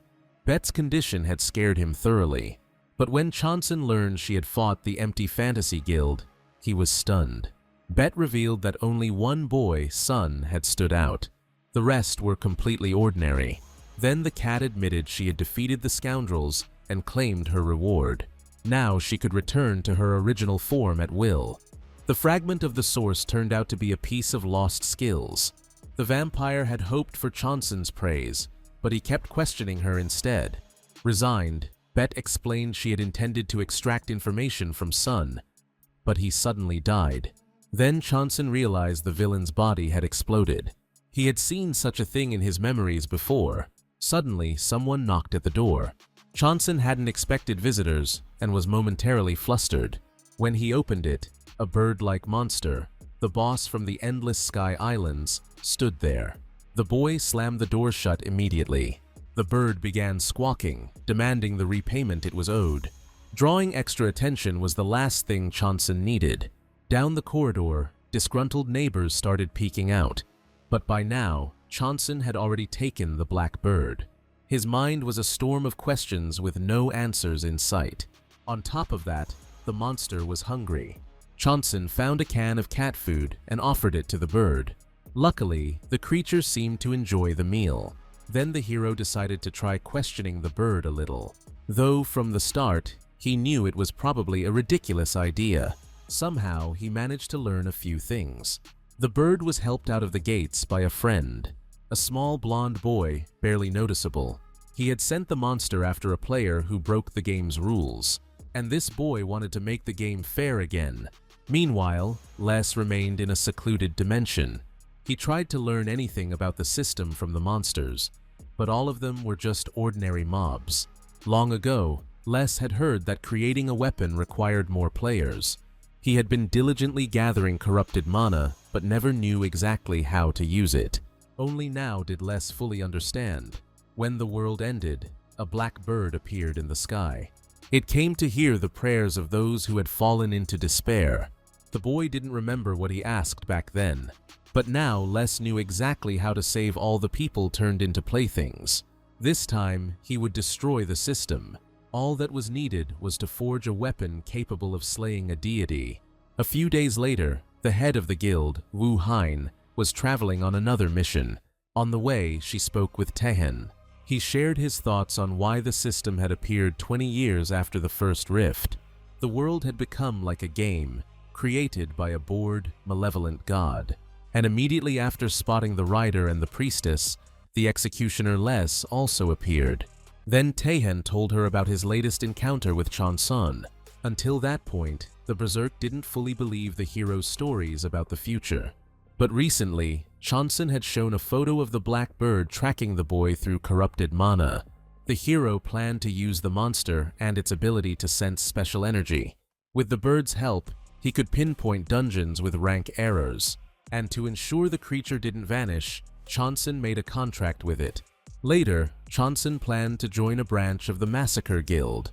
Taehyun couldn't quite understand. His guild had no branches. The thing was, all of this happened later in the hero's memories. In his past life, in an unrecognized dungeon with Bet, no one survived except Taehyun. After that, the Shinhwa Guild collapsed. Taehyun created the subsidiary guild Sanha and took in everyone left from Shinhwa. But Chonsun planned to do this earlier, cultivating the heroes of the future. Only now did Taehyun start wondering about his fate in his past life. He learned the berserk had been found dead in broad daylight, as if an S rank meant nothing, and the criminal had never been found. This time, Chonsun came prepared and brought a weapon for Taehyun's protection, an A-rank sword capable of withstanding a user's mana flare. From their very first meeting, Chonsun understood why Taehyun's weapons had broken so quickly. Swords couldn't withstand the torrent of mana. Chonsun had wanted to hand Taehyun the Leviathan, but the berserk lacked the corrupted mana to sustain it. So, he forged a sword capable of enduring at least 3 of Taehyun's max mana bursts. The boy had planned to meet Wu Hein soon, but the S-rank healer had flown to another country. Meanwhile, Taehyun focused on establishing the Sanha subsidiary guild. 2 candidates had already been selected by Chonsun. A few days later, a 4-person team descended into the dungeon. The trial for new Sana members was about to begin. Alongside the 2 rookies went Dojan and Chonsun. The trial was to be conducted by B-rank tracker Jarek, class Rebounding Injector, and C-rank mage Sem, class Teleporter. Immediately, tension sparked between the 2. Words flew. Sem was irritated by Jarek's whining, but the tracker refused to back down. They were so absorbed in bickering, they didn't notice the nearby monster. When the creature lunged at the hunters, Chonsun reacted instantly. He raised a shield. Dojan rushed to assist, but Chonsun stopped him. Jarek and Sem weren't chosen randomly. In the future, they'd form a perfect tandem. Together, they'd execute missions without a word wasted. But for now, the tracker and mage faced the trial. They had to defeat the monsters in this dungeon. Humanoid monstrosities of gender Uvo, Class D. Before starting, Chonsun set a condition. Jarek and Sem had to win using a baseball bat and a tennis racket. The boys were stunned. No turning back now, the monster advanced. Jarek and Sem gripped the items Chonsun handed them, clueless how they'd help in battle. Chonsun actively gave instructions. Gradually, the boys realized the items had special properties. The baseball bat could redirect any flying object after a hit by the user's will. Without direction, the object would fly into an ally instead. The tennis racket could enhance the force of any strike. Jarek had the shapeshift skill, allowing him to turn any object into a ball. All his life, he thought this skill was worthless. He just didn't know how to use it yet. Suddenly, the Genderuvo let out a bone-chilling scream. 2 more monsters approached. The Naga warriors, half human, half serpent. Dojan stepped up to hold them back. Following Chonsun's guidance, Jarek transformed his shield into a ball. Then he swung the bat at the approaching monster. Just before impact, the ball reverted to a shield, smashing the Genderuvo monster. Chonsun created another shield for Jarek to reinforce the skill. The boy repeated the strike, but the Naga warrior dodged the attack. Sem teleported instantly to intercept the ball. Then he activated the racket's heavy strike. With incredible force, the shield slammed into the Naga warrior, obliterating it. They swiftly dispatched the other monster as well. The rookies were dumbstruck. Jarek and Sem truly complemented each other in battle. The trial was over, but the newcomers had no idea where Chonsun had found the items with special properties. They'd never even heard of such things before. They guessed it must be a secret from one of the 3 major guilds. Dojan escorted Jarek and Sem to the exit. Chonsun stayed behind to face the boss. The hero discovered a hidden section of the dungeon. These spots always held rare rewards, but also far stronger opponents. He'd come here following the directions of the black bird. The creature had been perched in his pocket the whole time, shrunk down to fit. A few days prior, Morok the bird and Chonsun had signed a contract. Chonsun's role was to help Morok gather corrupted mana in exchange for the ultimate reward. That reward, the skill to forge a weapon capable of slaying a deity. Once Morok reclaimed what was his, he would vanish. Such was his nature. Until then, Chonsun and the bird would work together. Morok pecked at the entrance. In an instant, the path to the hidden zone swung open. The hero stepped into the chamber. The space was thick with tainted mana. Chonsun couldn't absorb the corrupted mana until he defeated the boss and purified it. That's why he'd brought the purifying dart, crafted from an incredible array of cleansed magic stones and cores. The Hidden Zone's boss, the Naga Overlord, appeared almost immediately. From her first attack, Chonsun dodged using the purifying dart tied to a rope. The Naga Overlord was B rank. She possessed the skill Concealment, vanishing and reappearing elsewhere at will. Spotting the monster, Chonsun unleashed a swarm of swords. The Naga Overlord used Mana Corrosion, dissolving the weapons instantly. Chonsun hadn't expected to beat her with ordinary swords. He had a special weapon for that, the demonic sword Fragarak. The Naga sensed danger. She tried to dodge, but Chonsun severed her arm. The Naga Overlord vanished once again. Enraged, she lurked behind and unleashed a toxic cloud. Luckily, the purifying dart had an anti-poison field with a 5-meter radius. But the monster then applied mana corrosion. As long as Chonsun remained in the poisonous cloud, his mana would drain. He tried to escape again using the tethered dart. The Naga struck, sending him crashing to the ground. His mana was completely depleted. He couldn't even lift Fragarak. Delighted, the Hidden Zone's boss charged, but Chonsun still had a trump card. The purifying dart also had the restoration property. Once a day, it could restore the user's mana reserves. Seizing the chance, Chonsun drove Fragarak straight into the Naga Overlord. The battle was over. The hero absorbed the purified corrupted mana and gained the new skill, Disassemble and Assemble. Then he began collecting useful items. First, Chonsun took the poisonous fang of the Naga Overlord. With his new skill, he could break down a poisonous item into components and reforge it into something new. Wasting no time, Chonsun immediately disassembled the purifying dart. From it, he extracted 3 magic stones, a purified spirit core, and a giant's finger. Then, he activated Assemble on the Naga Fang and the purified spirit core. From these 2 components, Chonsun forged an A-rank item capable of significantly boosting the user's mana. He already knew how it worked, having done this in his previous life. Without hesitation, he wounded himself with the purified fang. The transformation began. It was a grueling process, one that tested the body and will, but the result was worth it. After a few minutes of pain, the agony faded. Minimal preparation was complete. The hero had doubled his mana. His physical stats also improved. Agility and strength now rivaled a B-rank fighter. Chonsun also gained the skill Purification Aura, neutralizing B-rank or lower poisons. He had now reached C rank, but he had no intention of stopping there. Another valuable item remained in the Naga Overlord's body. Chonsun found the monster's essence crystal. It could cure any poison above B rank.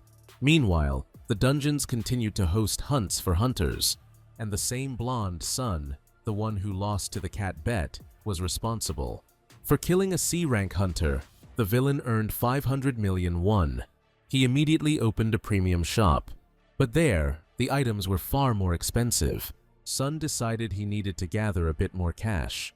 Instantly, a notification popped up for an extra quest with a reward of 1 billion won. With that, Sun could buy himself a B-rank gatebreaker. While the villain browsed the system's wares, someone was watching him. An agent from the mass murder guild was about to report the criminal, but didn't make it in time. Sun found him and killed him. As soon as Taehyun learned of it, he immediately informed the hero. The same events had occurred in Chonsun's previous life. He knew the association deliberately withheld this information to avoid panic. Around the same time, another person was about to be attacked. Chonsun planned to stop the villains from succeeding. In doing so, all the criminals' attention would focus entirely on the hero. Taehyun also intended to help, but the hero asked the berserker to handle something else. Just then, Shinhwa Guild secretary So-hee was returning from work. With her dog, she moved slowly in a wheelchair. She noticed she was being followed. So-hee lost her patience and demanded the stalker reveal himself and explain his purpose. Out stepped Mengun. deputy of the mass murder guild, confessing he was acting for her safety. At that moment, the armed Sun lunged at the secretary from a dark alley. Mengun intervened, preventing him from landing the strike.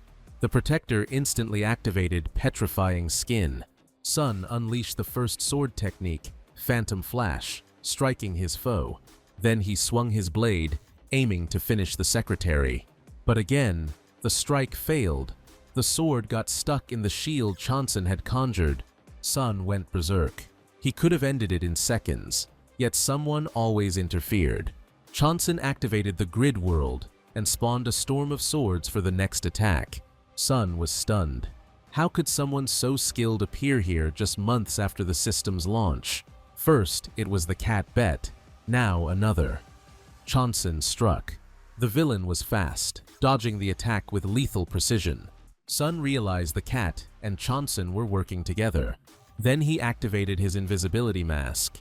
Luckily, the hero already knew the enemy could do the same. Sun slipped behind Chanson, thinking he'd outsmarted him, but it was too predictable.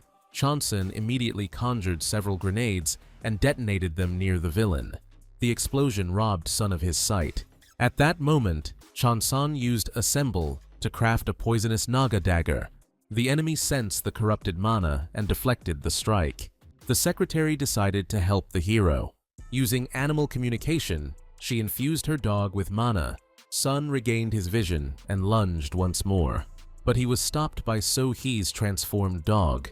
Then Chanson struck the villain with the poisonous dagger. Enraged, Sun threw the dog aside. Only then did he realize he had been poisoned. Meanwhile, the hero summoned Fragarak and struck, but he couldn't hit the enemy. Sun dodged and miraculously avoided the follow-up spear attacks. Then the villain used the second sword technique, Path of the Deathly Phantom. Chanson rushed to defend So-hee. Creating a wall of shields, he barely withstood the force of the blow. He spent nearly all his mana just to block a single strike.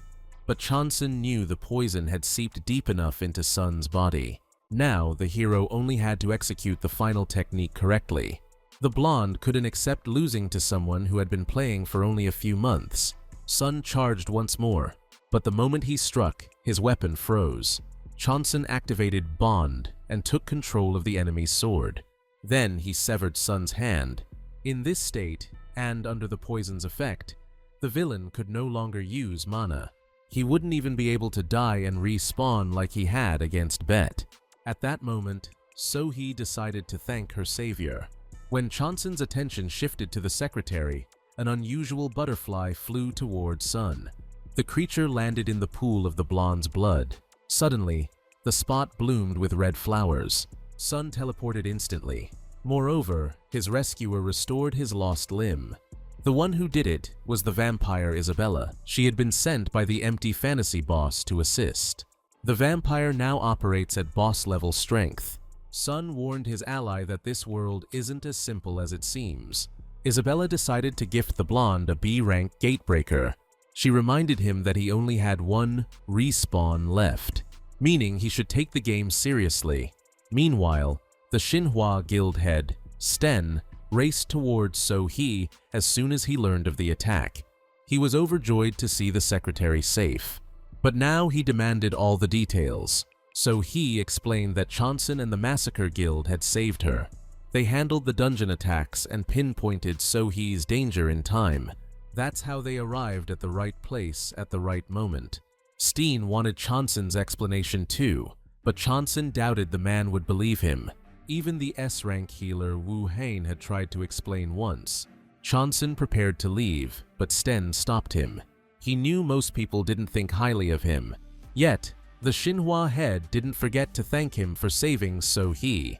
Leaving the room, Chanson summoned Bet.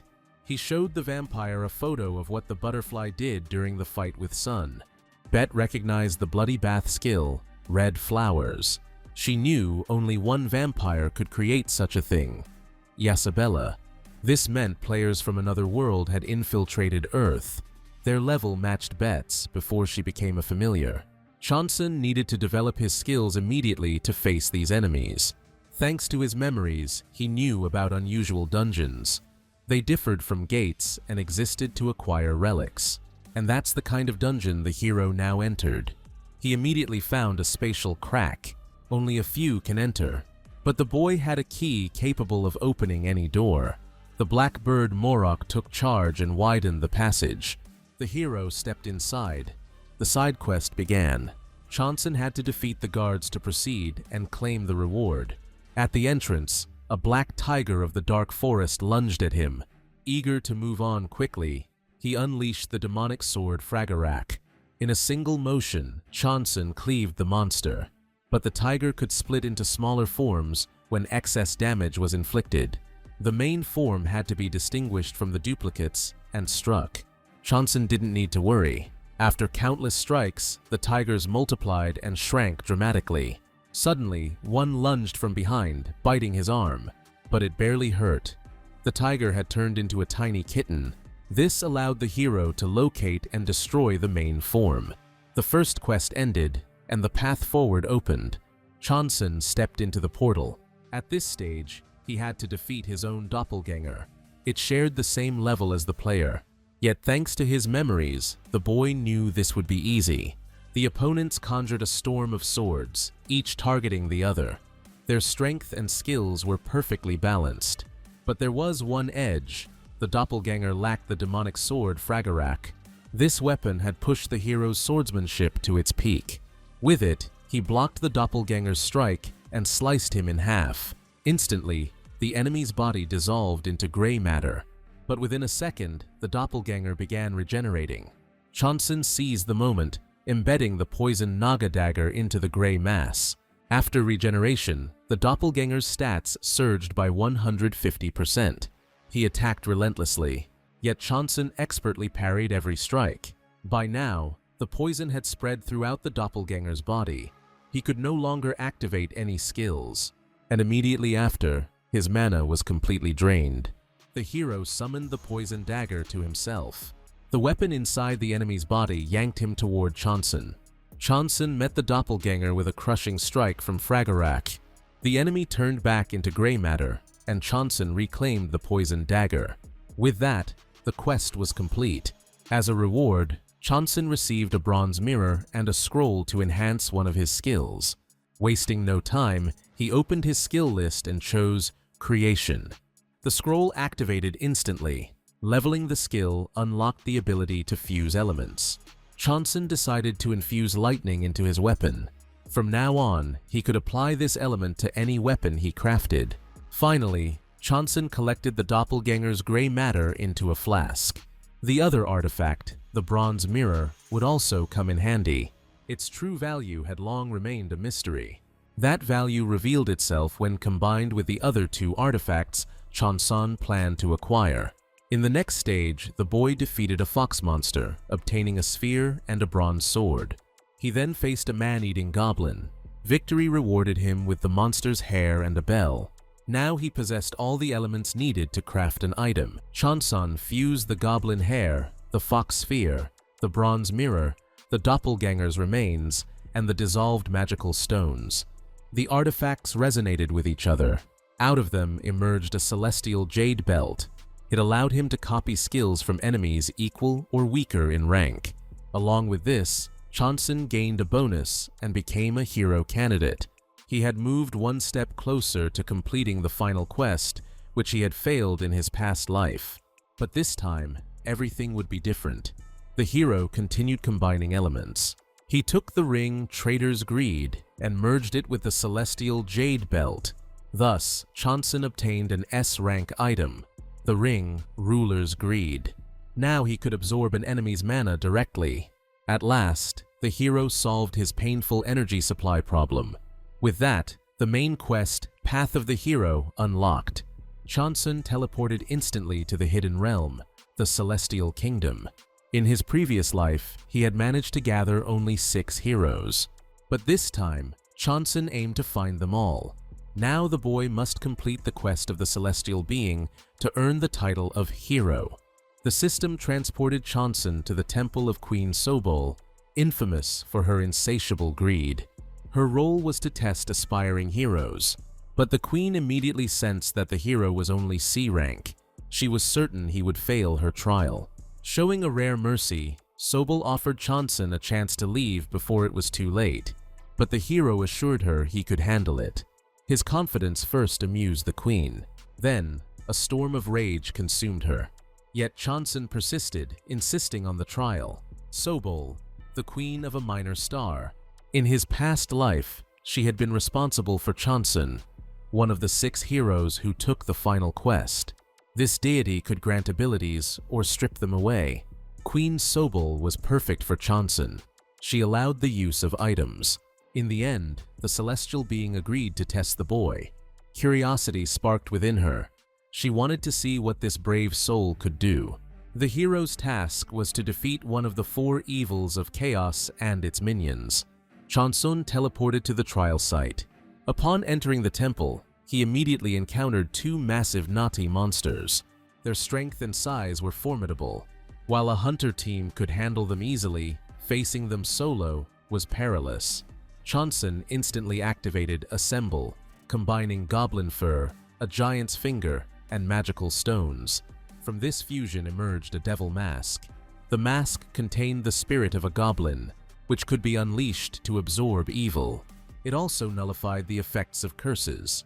The goblin spirit served as a guardian, reducing ghostly magic by 50%. With this, the Nati were annihilated.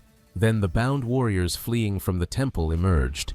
Chansun instantly activated Grid World. A swarm of daggers obliterated all except the mage. For him, the hero used the ruler's greed ring to begin absorbing mana. At that moment, reinforcements arrived. Chansun activated Link and seized control of the enemy's swords. He then infused them with lightning. Every last one of them was struck down. Then emerged the main foe, Chaos. This monster was half tiger, half human. It seemed to enjoy watching the hero. One of the 4 evils of chaos, a powerful ghost specializing in curses. Against Chansun, it unleashed a cursed monster, Yomi. Freed from its tube, Yomi emitted a scream of agony. If the cursed monster's attack wasn't stopped, it would consume the boy's soul. Chansun immediately activated the devil mask. The mask's guardian launched an assault on Yomi, halting the scream of pain. Thanks to the mask's protector, the cursed monster's skill was reduced by 50%. Then Chaos began its assault. Chansun powered up with Fragarak.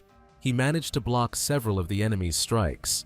Yet the gap in power was immense, and the hero sustained damage. Chaos unleashed a curse. The souls of fallen allies left their bodies, targeting the hero. But Chansun instantly obliterated them with the spears he had summoned at the start of the battle. Then he amplified the sword's penetration with lightning, and struck Chaos with it. While the monster pulled Fragarak from its shoulder, the boy touched it and stole its skills. Thus, Chansun became the new boss of Yomi. The cursed monster immediately unleashed its scream of agony against Chaos. The half-tiger aimed to end it instantly. But at the last moment, Chansun stopped it, severing the monster's limbs. Now, all he had to do was hold on for 1 more minute, because after that, Yomi would devour Chaos's soul. The enraged boss transformed into a colossal beast. It lunged at the hero with all its might, but the boy summoned the devil mask with its guardian once more. That was what shielded Chansun from several of Chaos's curses. Alongside magical attacks, the hero had to fend off physical strikes as well. Yet thanks to Grid World, he handled it flawlessly. His goal was simple: survive 50 more seconds. After that, Yomi would complete its task. Another attempt by Chaos to strike with the White Tiger failed. To hold off the relentless assault, Chansun created a chain. He immobilized the enemy. Then he infused it with lightning. But in a few seconds, the monster broke free. It activated Shockwave Impact and unleashed all its fury in the next strike. Fortunately, Chansun dodged the blow. He realized the enemy no longer controlled its power. It knew it was losing. Suddenly, Chaos sacrificed its paw. In return, it gained the skill Black Claws and used it immediately. Sharp spikes rained down on the hero. He couldn't avoid the damage and now couldn't use mana for an hour. Thrilled, Chaos lunged at Chansun, hoping to finish him. Only 10 seconds remained until Yomi's Soul Devour activated. The hero used the corrupted mana and summoned Beth. The vampire used her bloodbath to halt one of the 4 evils. She held it back until it was Yomi's turn. Chaos tried once more to strike Chanson with a shockwave, but it was too late. Yomi began devouring its former boss. Then it returned to the tube from which it had emerged. Now the artifact belonged to Chanson. In the past, Yomi had been killed, so the item was lost. But this time, an unexpected bonus remained. The hero completed the quest and went to claim the reward from the deity. Queen Sobel admitted she was impressed, yet she sensed the boy already knew events in advance. Curious, she touched his forehead to see the truth, but she immediately recoiled. Chanson had already been chosen by a deity far mightier than her, so her judgment was merely a stepping stone in his plan. Sobel granted the boy the title of hero. All his stats surged to their maximum, and he reached B rank. As a reward for the quest, Chanson received a golden bow that boosted penetration power by 200%. Alongside it came a seed of a blue flower, nurtured in the celestial gardens. The bloom contained an astonishing reserve of mana. To make the flower blossom, it must be fed items brimming with mana. It was time for Chanson to head home. There were still some matters waiting for him. Around this time, the city of the hero was engulfed in utter chaos. After the rift in the sky began to glow, the Death Angel appeared. At first, the people were thrilled, but when the system revealed itself, everyone realized this being had come for their souls. The main quest had begun, Night of the Departed. Panicked, the citizens began to flee. Fortunately, Taehyun arrived just in time to confront the monstrosity. Everything unfolded exactly as Chanson had predicted. The Death Angel unleashed bone spikes against the berserker, erupting from the ground. As Taehyun dodged, the spikes detonated. Once again, luck favored the berserker. He understood that half his strength would not suffice to defeat the foe. To pierce the Death Angel's defenses, he would have to unleash his full fiery might. Taehyun charged into battle. Initially, the creature held back the berserker's flames, but ultimately, the players struck a devastating blow. The Death Angel collapsed lifelessly to the ground. Yet seconds later, black energy swirled around it, reviving the angel. Luckily, at that moment, Chanson appeared through the portal. He ended the monstrosity with a shot from the golden bow. Preventing the Death Angel's revival required burning its body, or, even better, striking it with divine power immediately, as the hero had done. Chanson claimed the black key for defeating the first quest monster. The activation of the world Calamity, Night of the Departed, was triggered by the first hero's appearance. The dead would now enter the human world. Chanson had to prepare and venture into the realm of the dead to stop them. He had 1 week. Each passing day, the challenge would grow, fail, and the world would be swallowed forever by the Night of the Departed. At the same time, a system notification of the world Calamity reached the villain's son. But his mission was entirely different from Chanson's.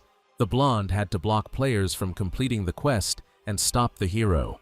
He was stunned to see that the target was Chanson himself. Sun noticed the hero moving as if he knew every event in advance.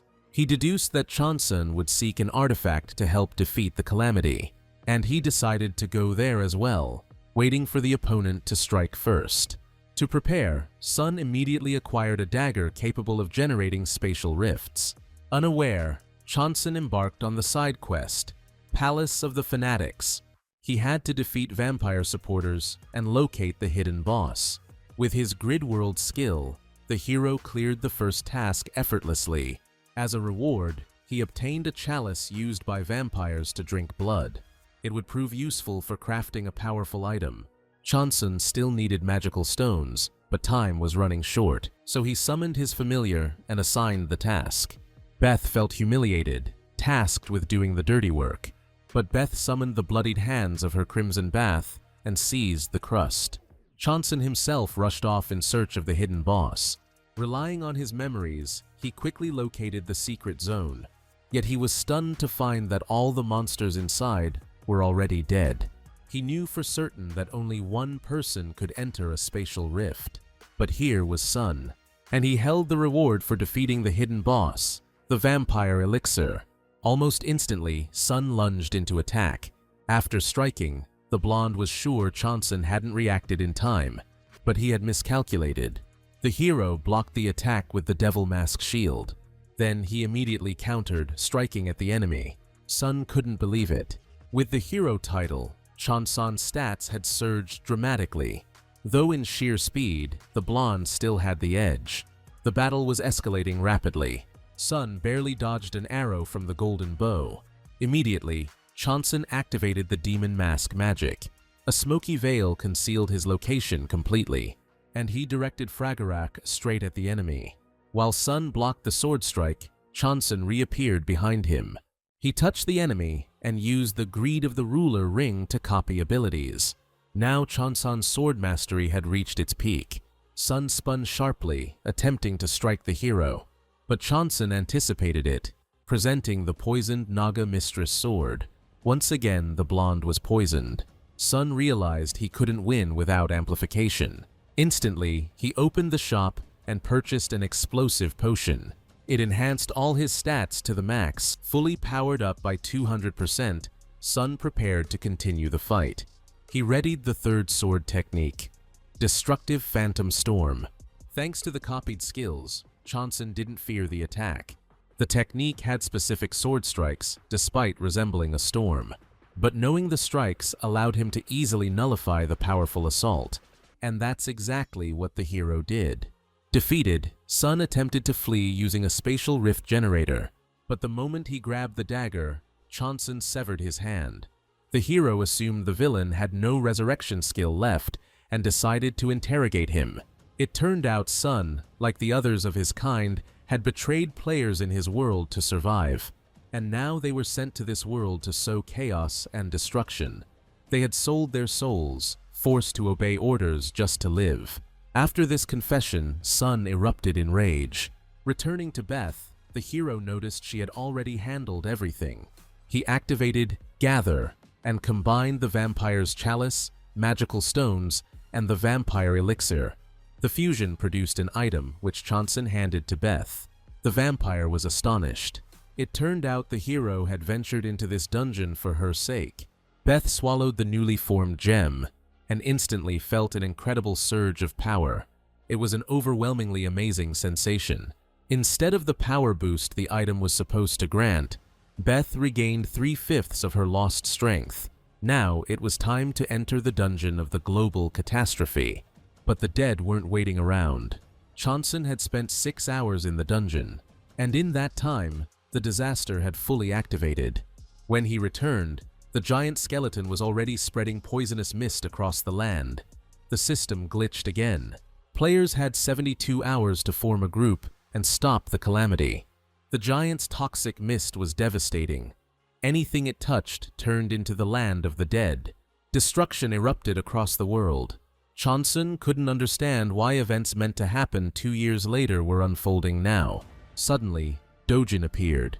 He reported that Taehyun and the head of the Xinhua Guild had gone to take on the giant. But that was the wrong path.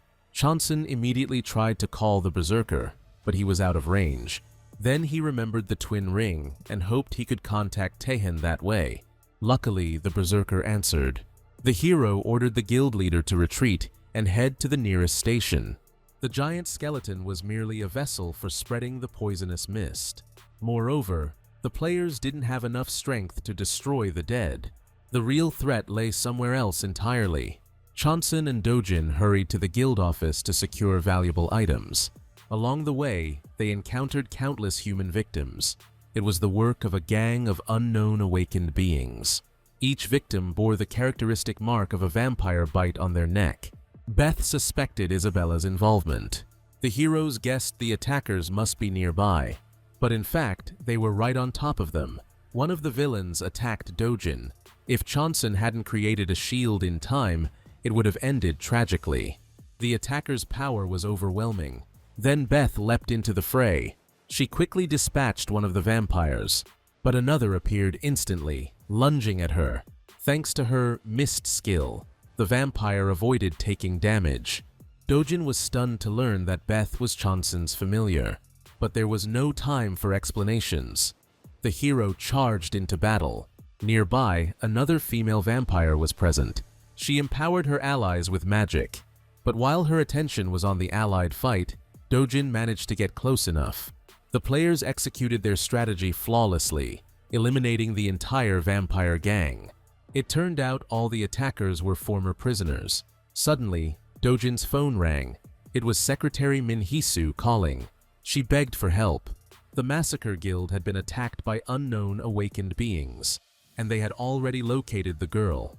The call cut off abruptly. Chanson and Dojan raced to the guild building, but what awaited them there was a horrifying scene. Bodies of humans were strewn everywhere. All had fallen to the vampires. Yet among the victims, Minhisu was nowhere to be seen. The team decided to split up. Beth would check the lower floors. Dojan would move through the middle of the building. Chanson ascended straight to the top, to the Massacre Guild's office. Waiting there were two A-rank vampires, Nobis and Sheena. They had expected a true hunter, but assumed Chanson was just another weakling. Meanwhile, Chanson spotted Minhisu's bag with the enemies. He wanted to find out where the secretary was. Instead, he got a vicious attack from Nobis. Chanson raised his shield and immediately unleashed a dozen arrows at the vampire.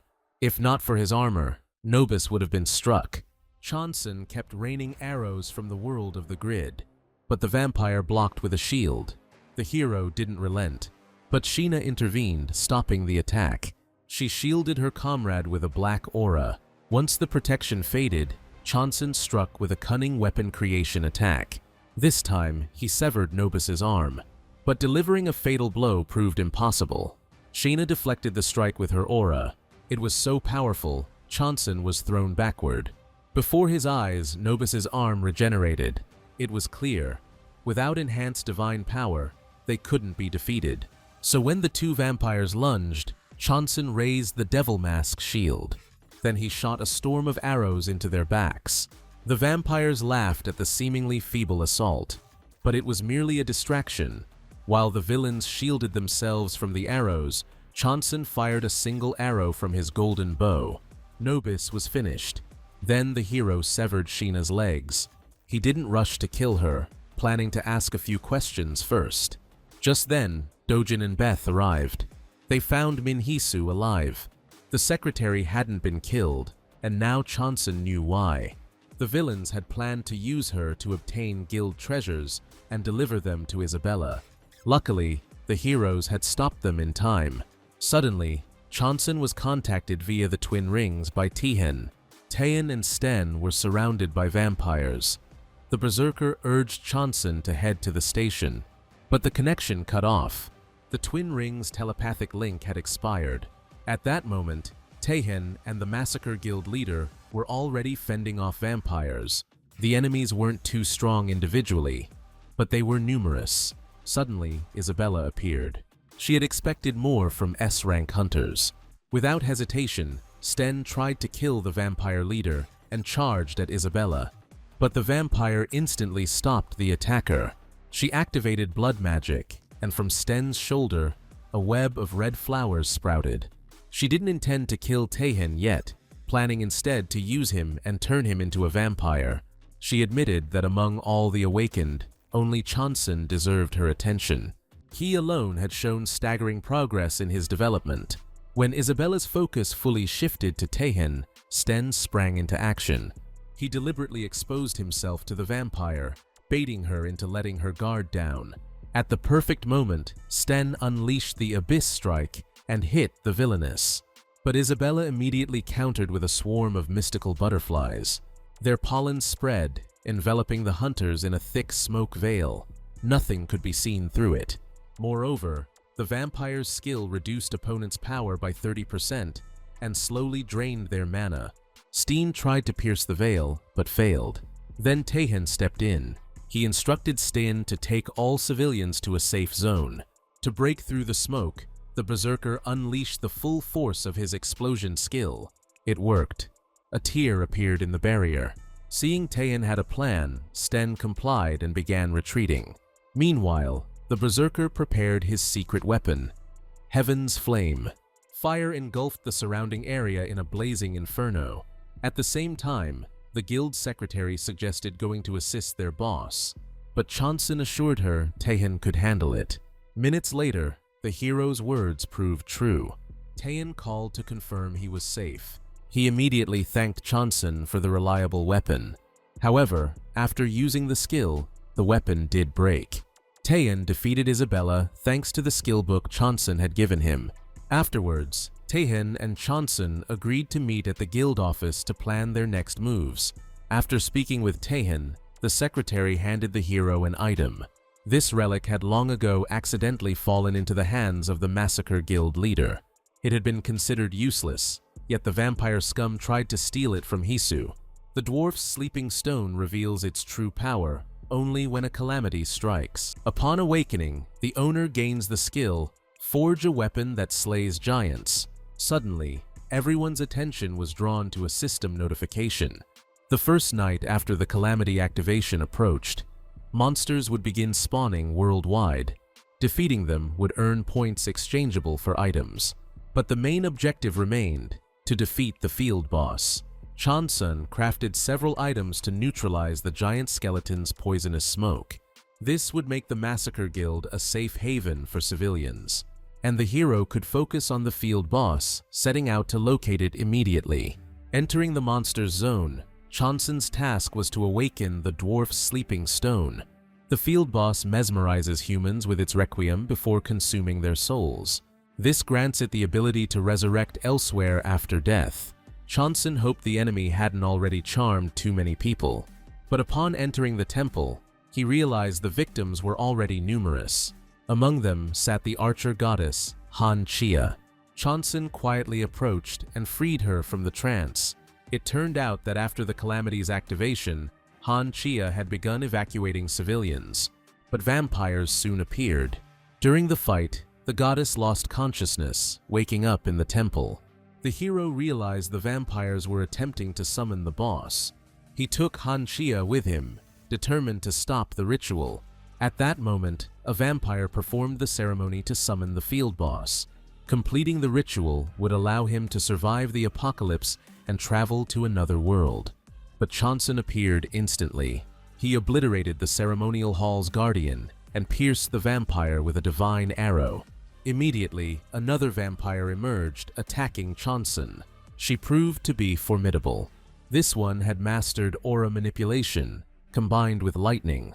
Facing her assaults was no easy task. Moreover, she arrived with reinforcements, but Chia quickly dealt with them. Beth joined the fray. Using blood magic, she eliminated anyone threatening Chonsun. Even the aura user fell easily to Beth. By then, Chia had wiped out all external vampires and joined the team. Chonsun believed the mission was complete, but a system alert appeared. The vampire performing the ritual sacrificed his body to summon the field boss. In an instant, the Dark Archbishop emerged, exceeding level A. This boss could consume the souls of nearby humans, converting them into a legion of the undead. The monster activated its skill. Its energy began enveloping Chonsun's body. But in that moment, the hero remembered a method. He swiftly closed the distance to the monster. Using rare materials recorded from his past life, Chonsun activated Gather. In an instant, a sword composed of fused human souls materialized in his hands. With it, he could slay the Dark Archbishop and restore the souls to their rightful owners.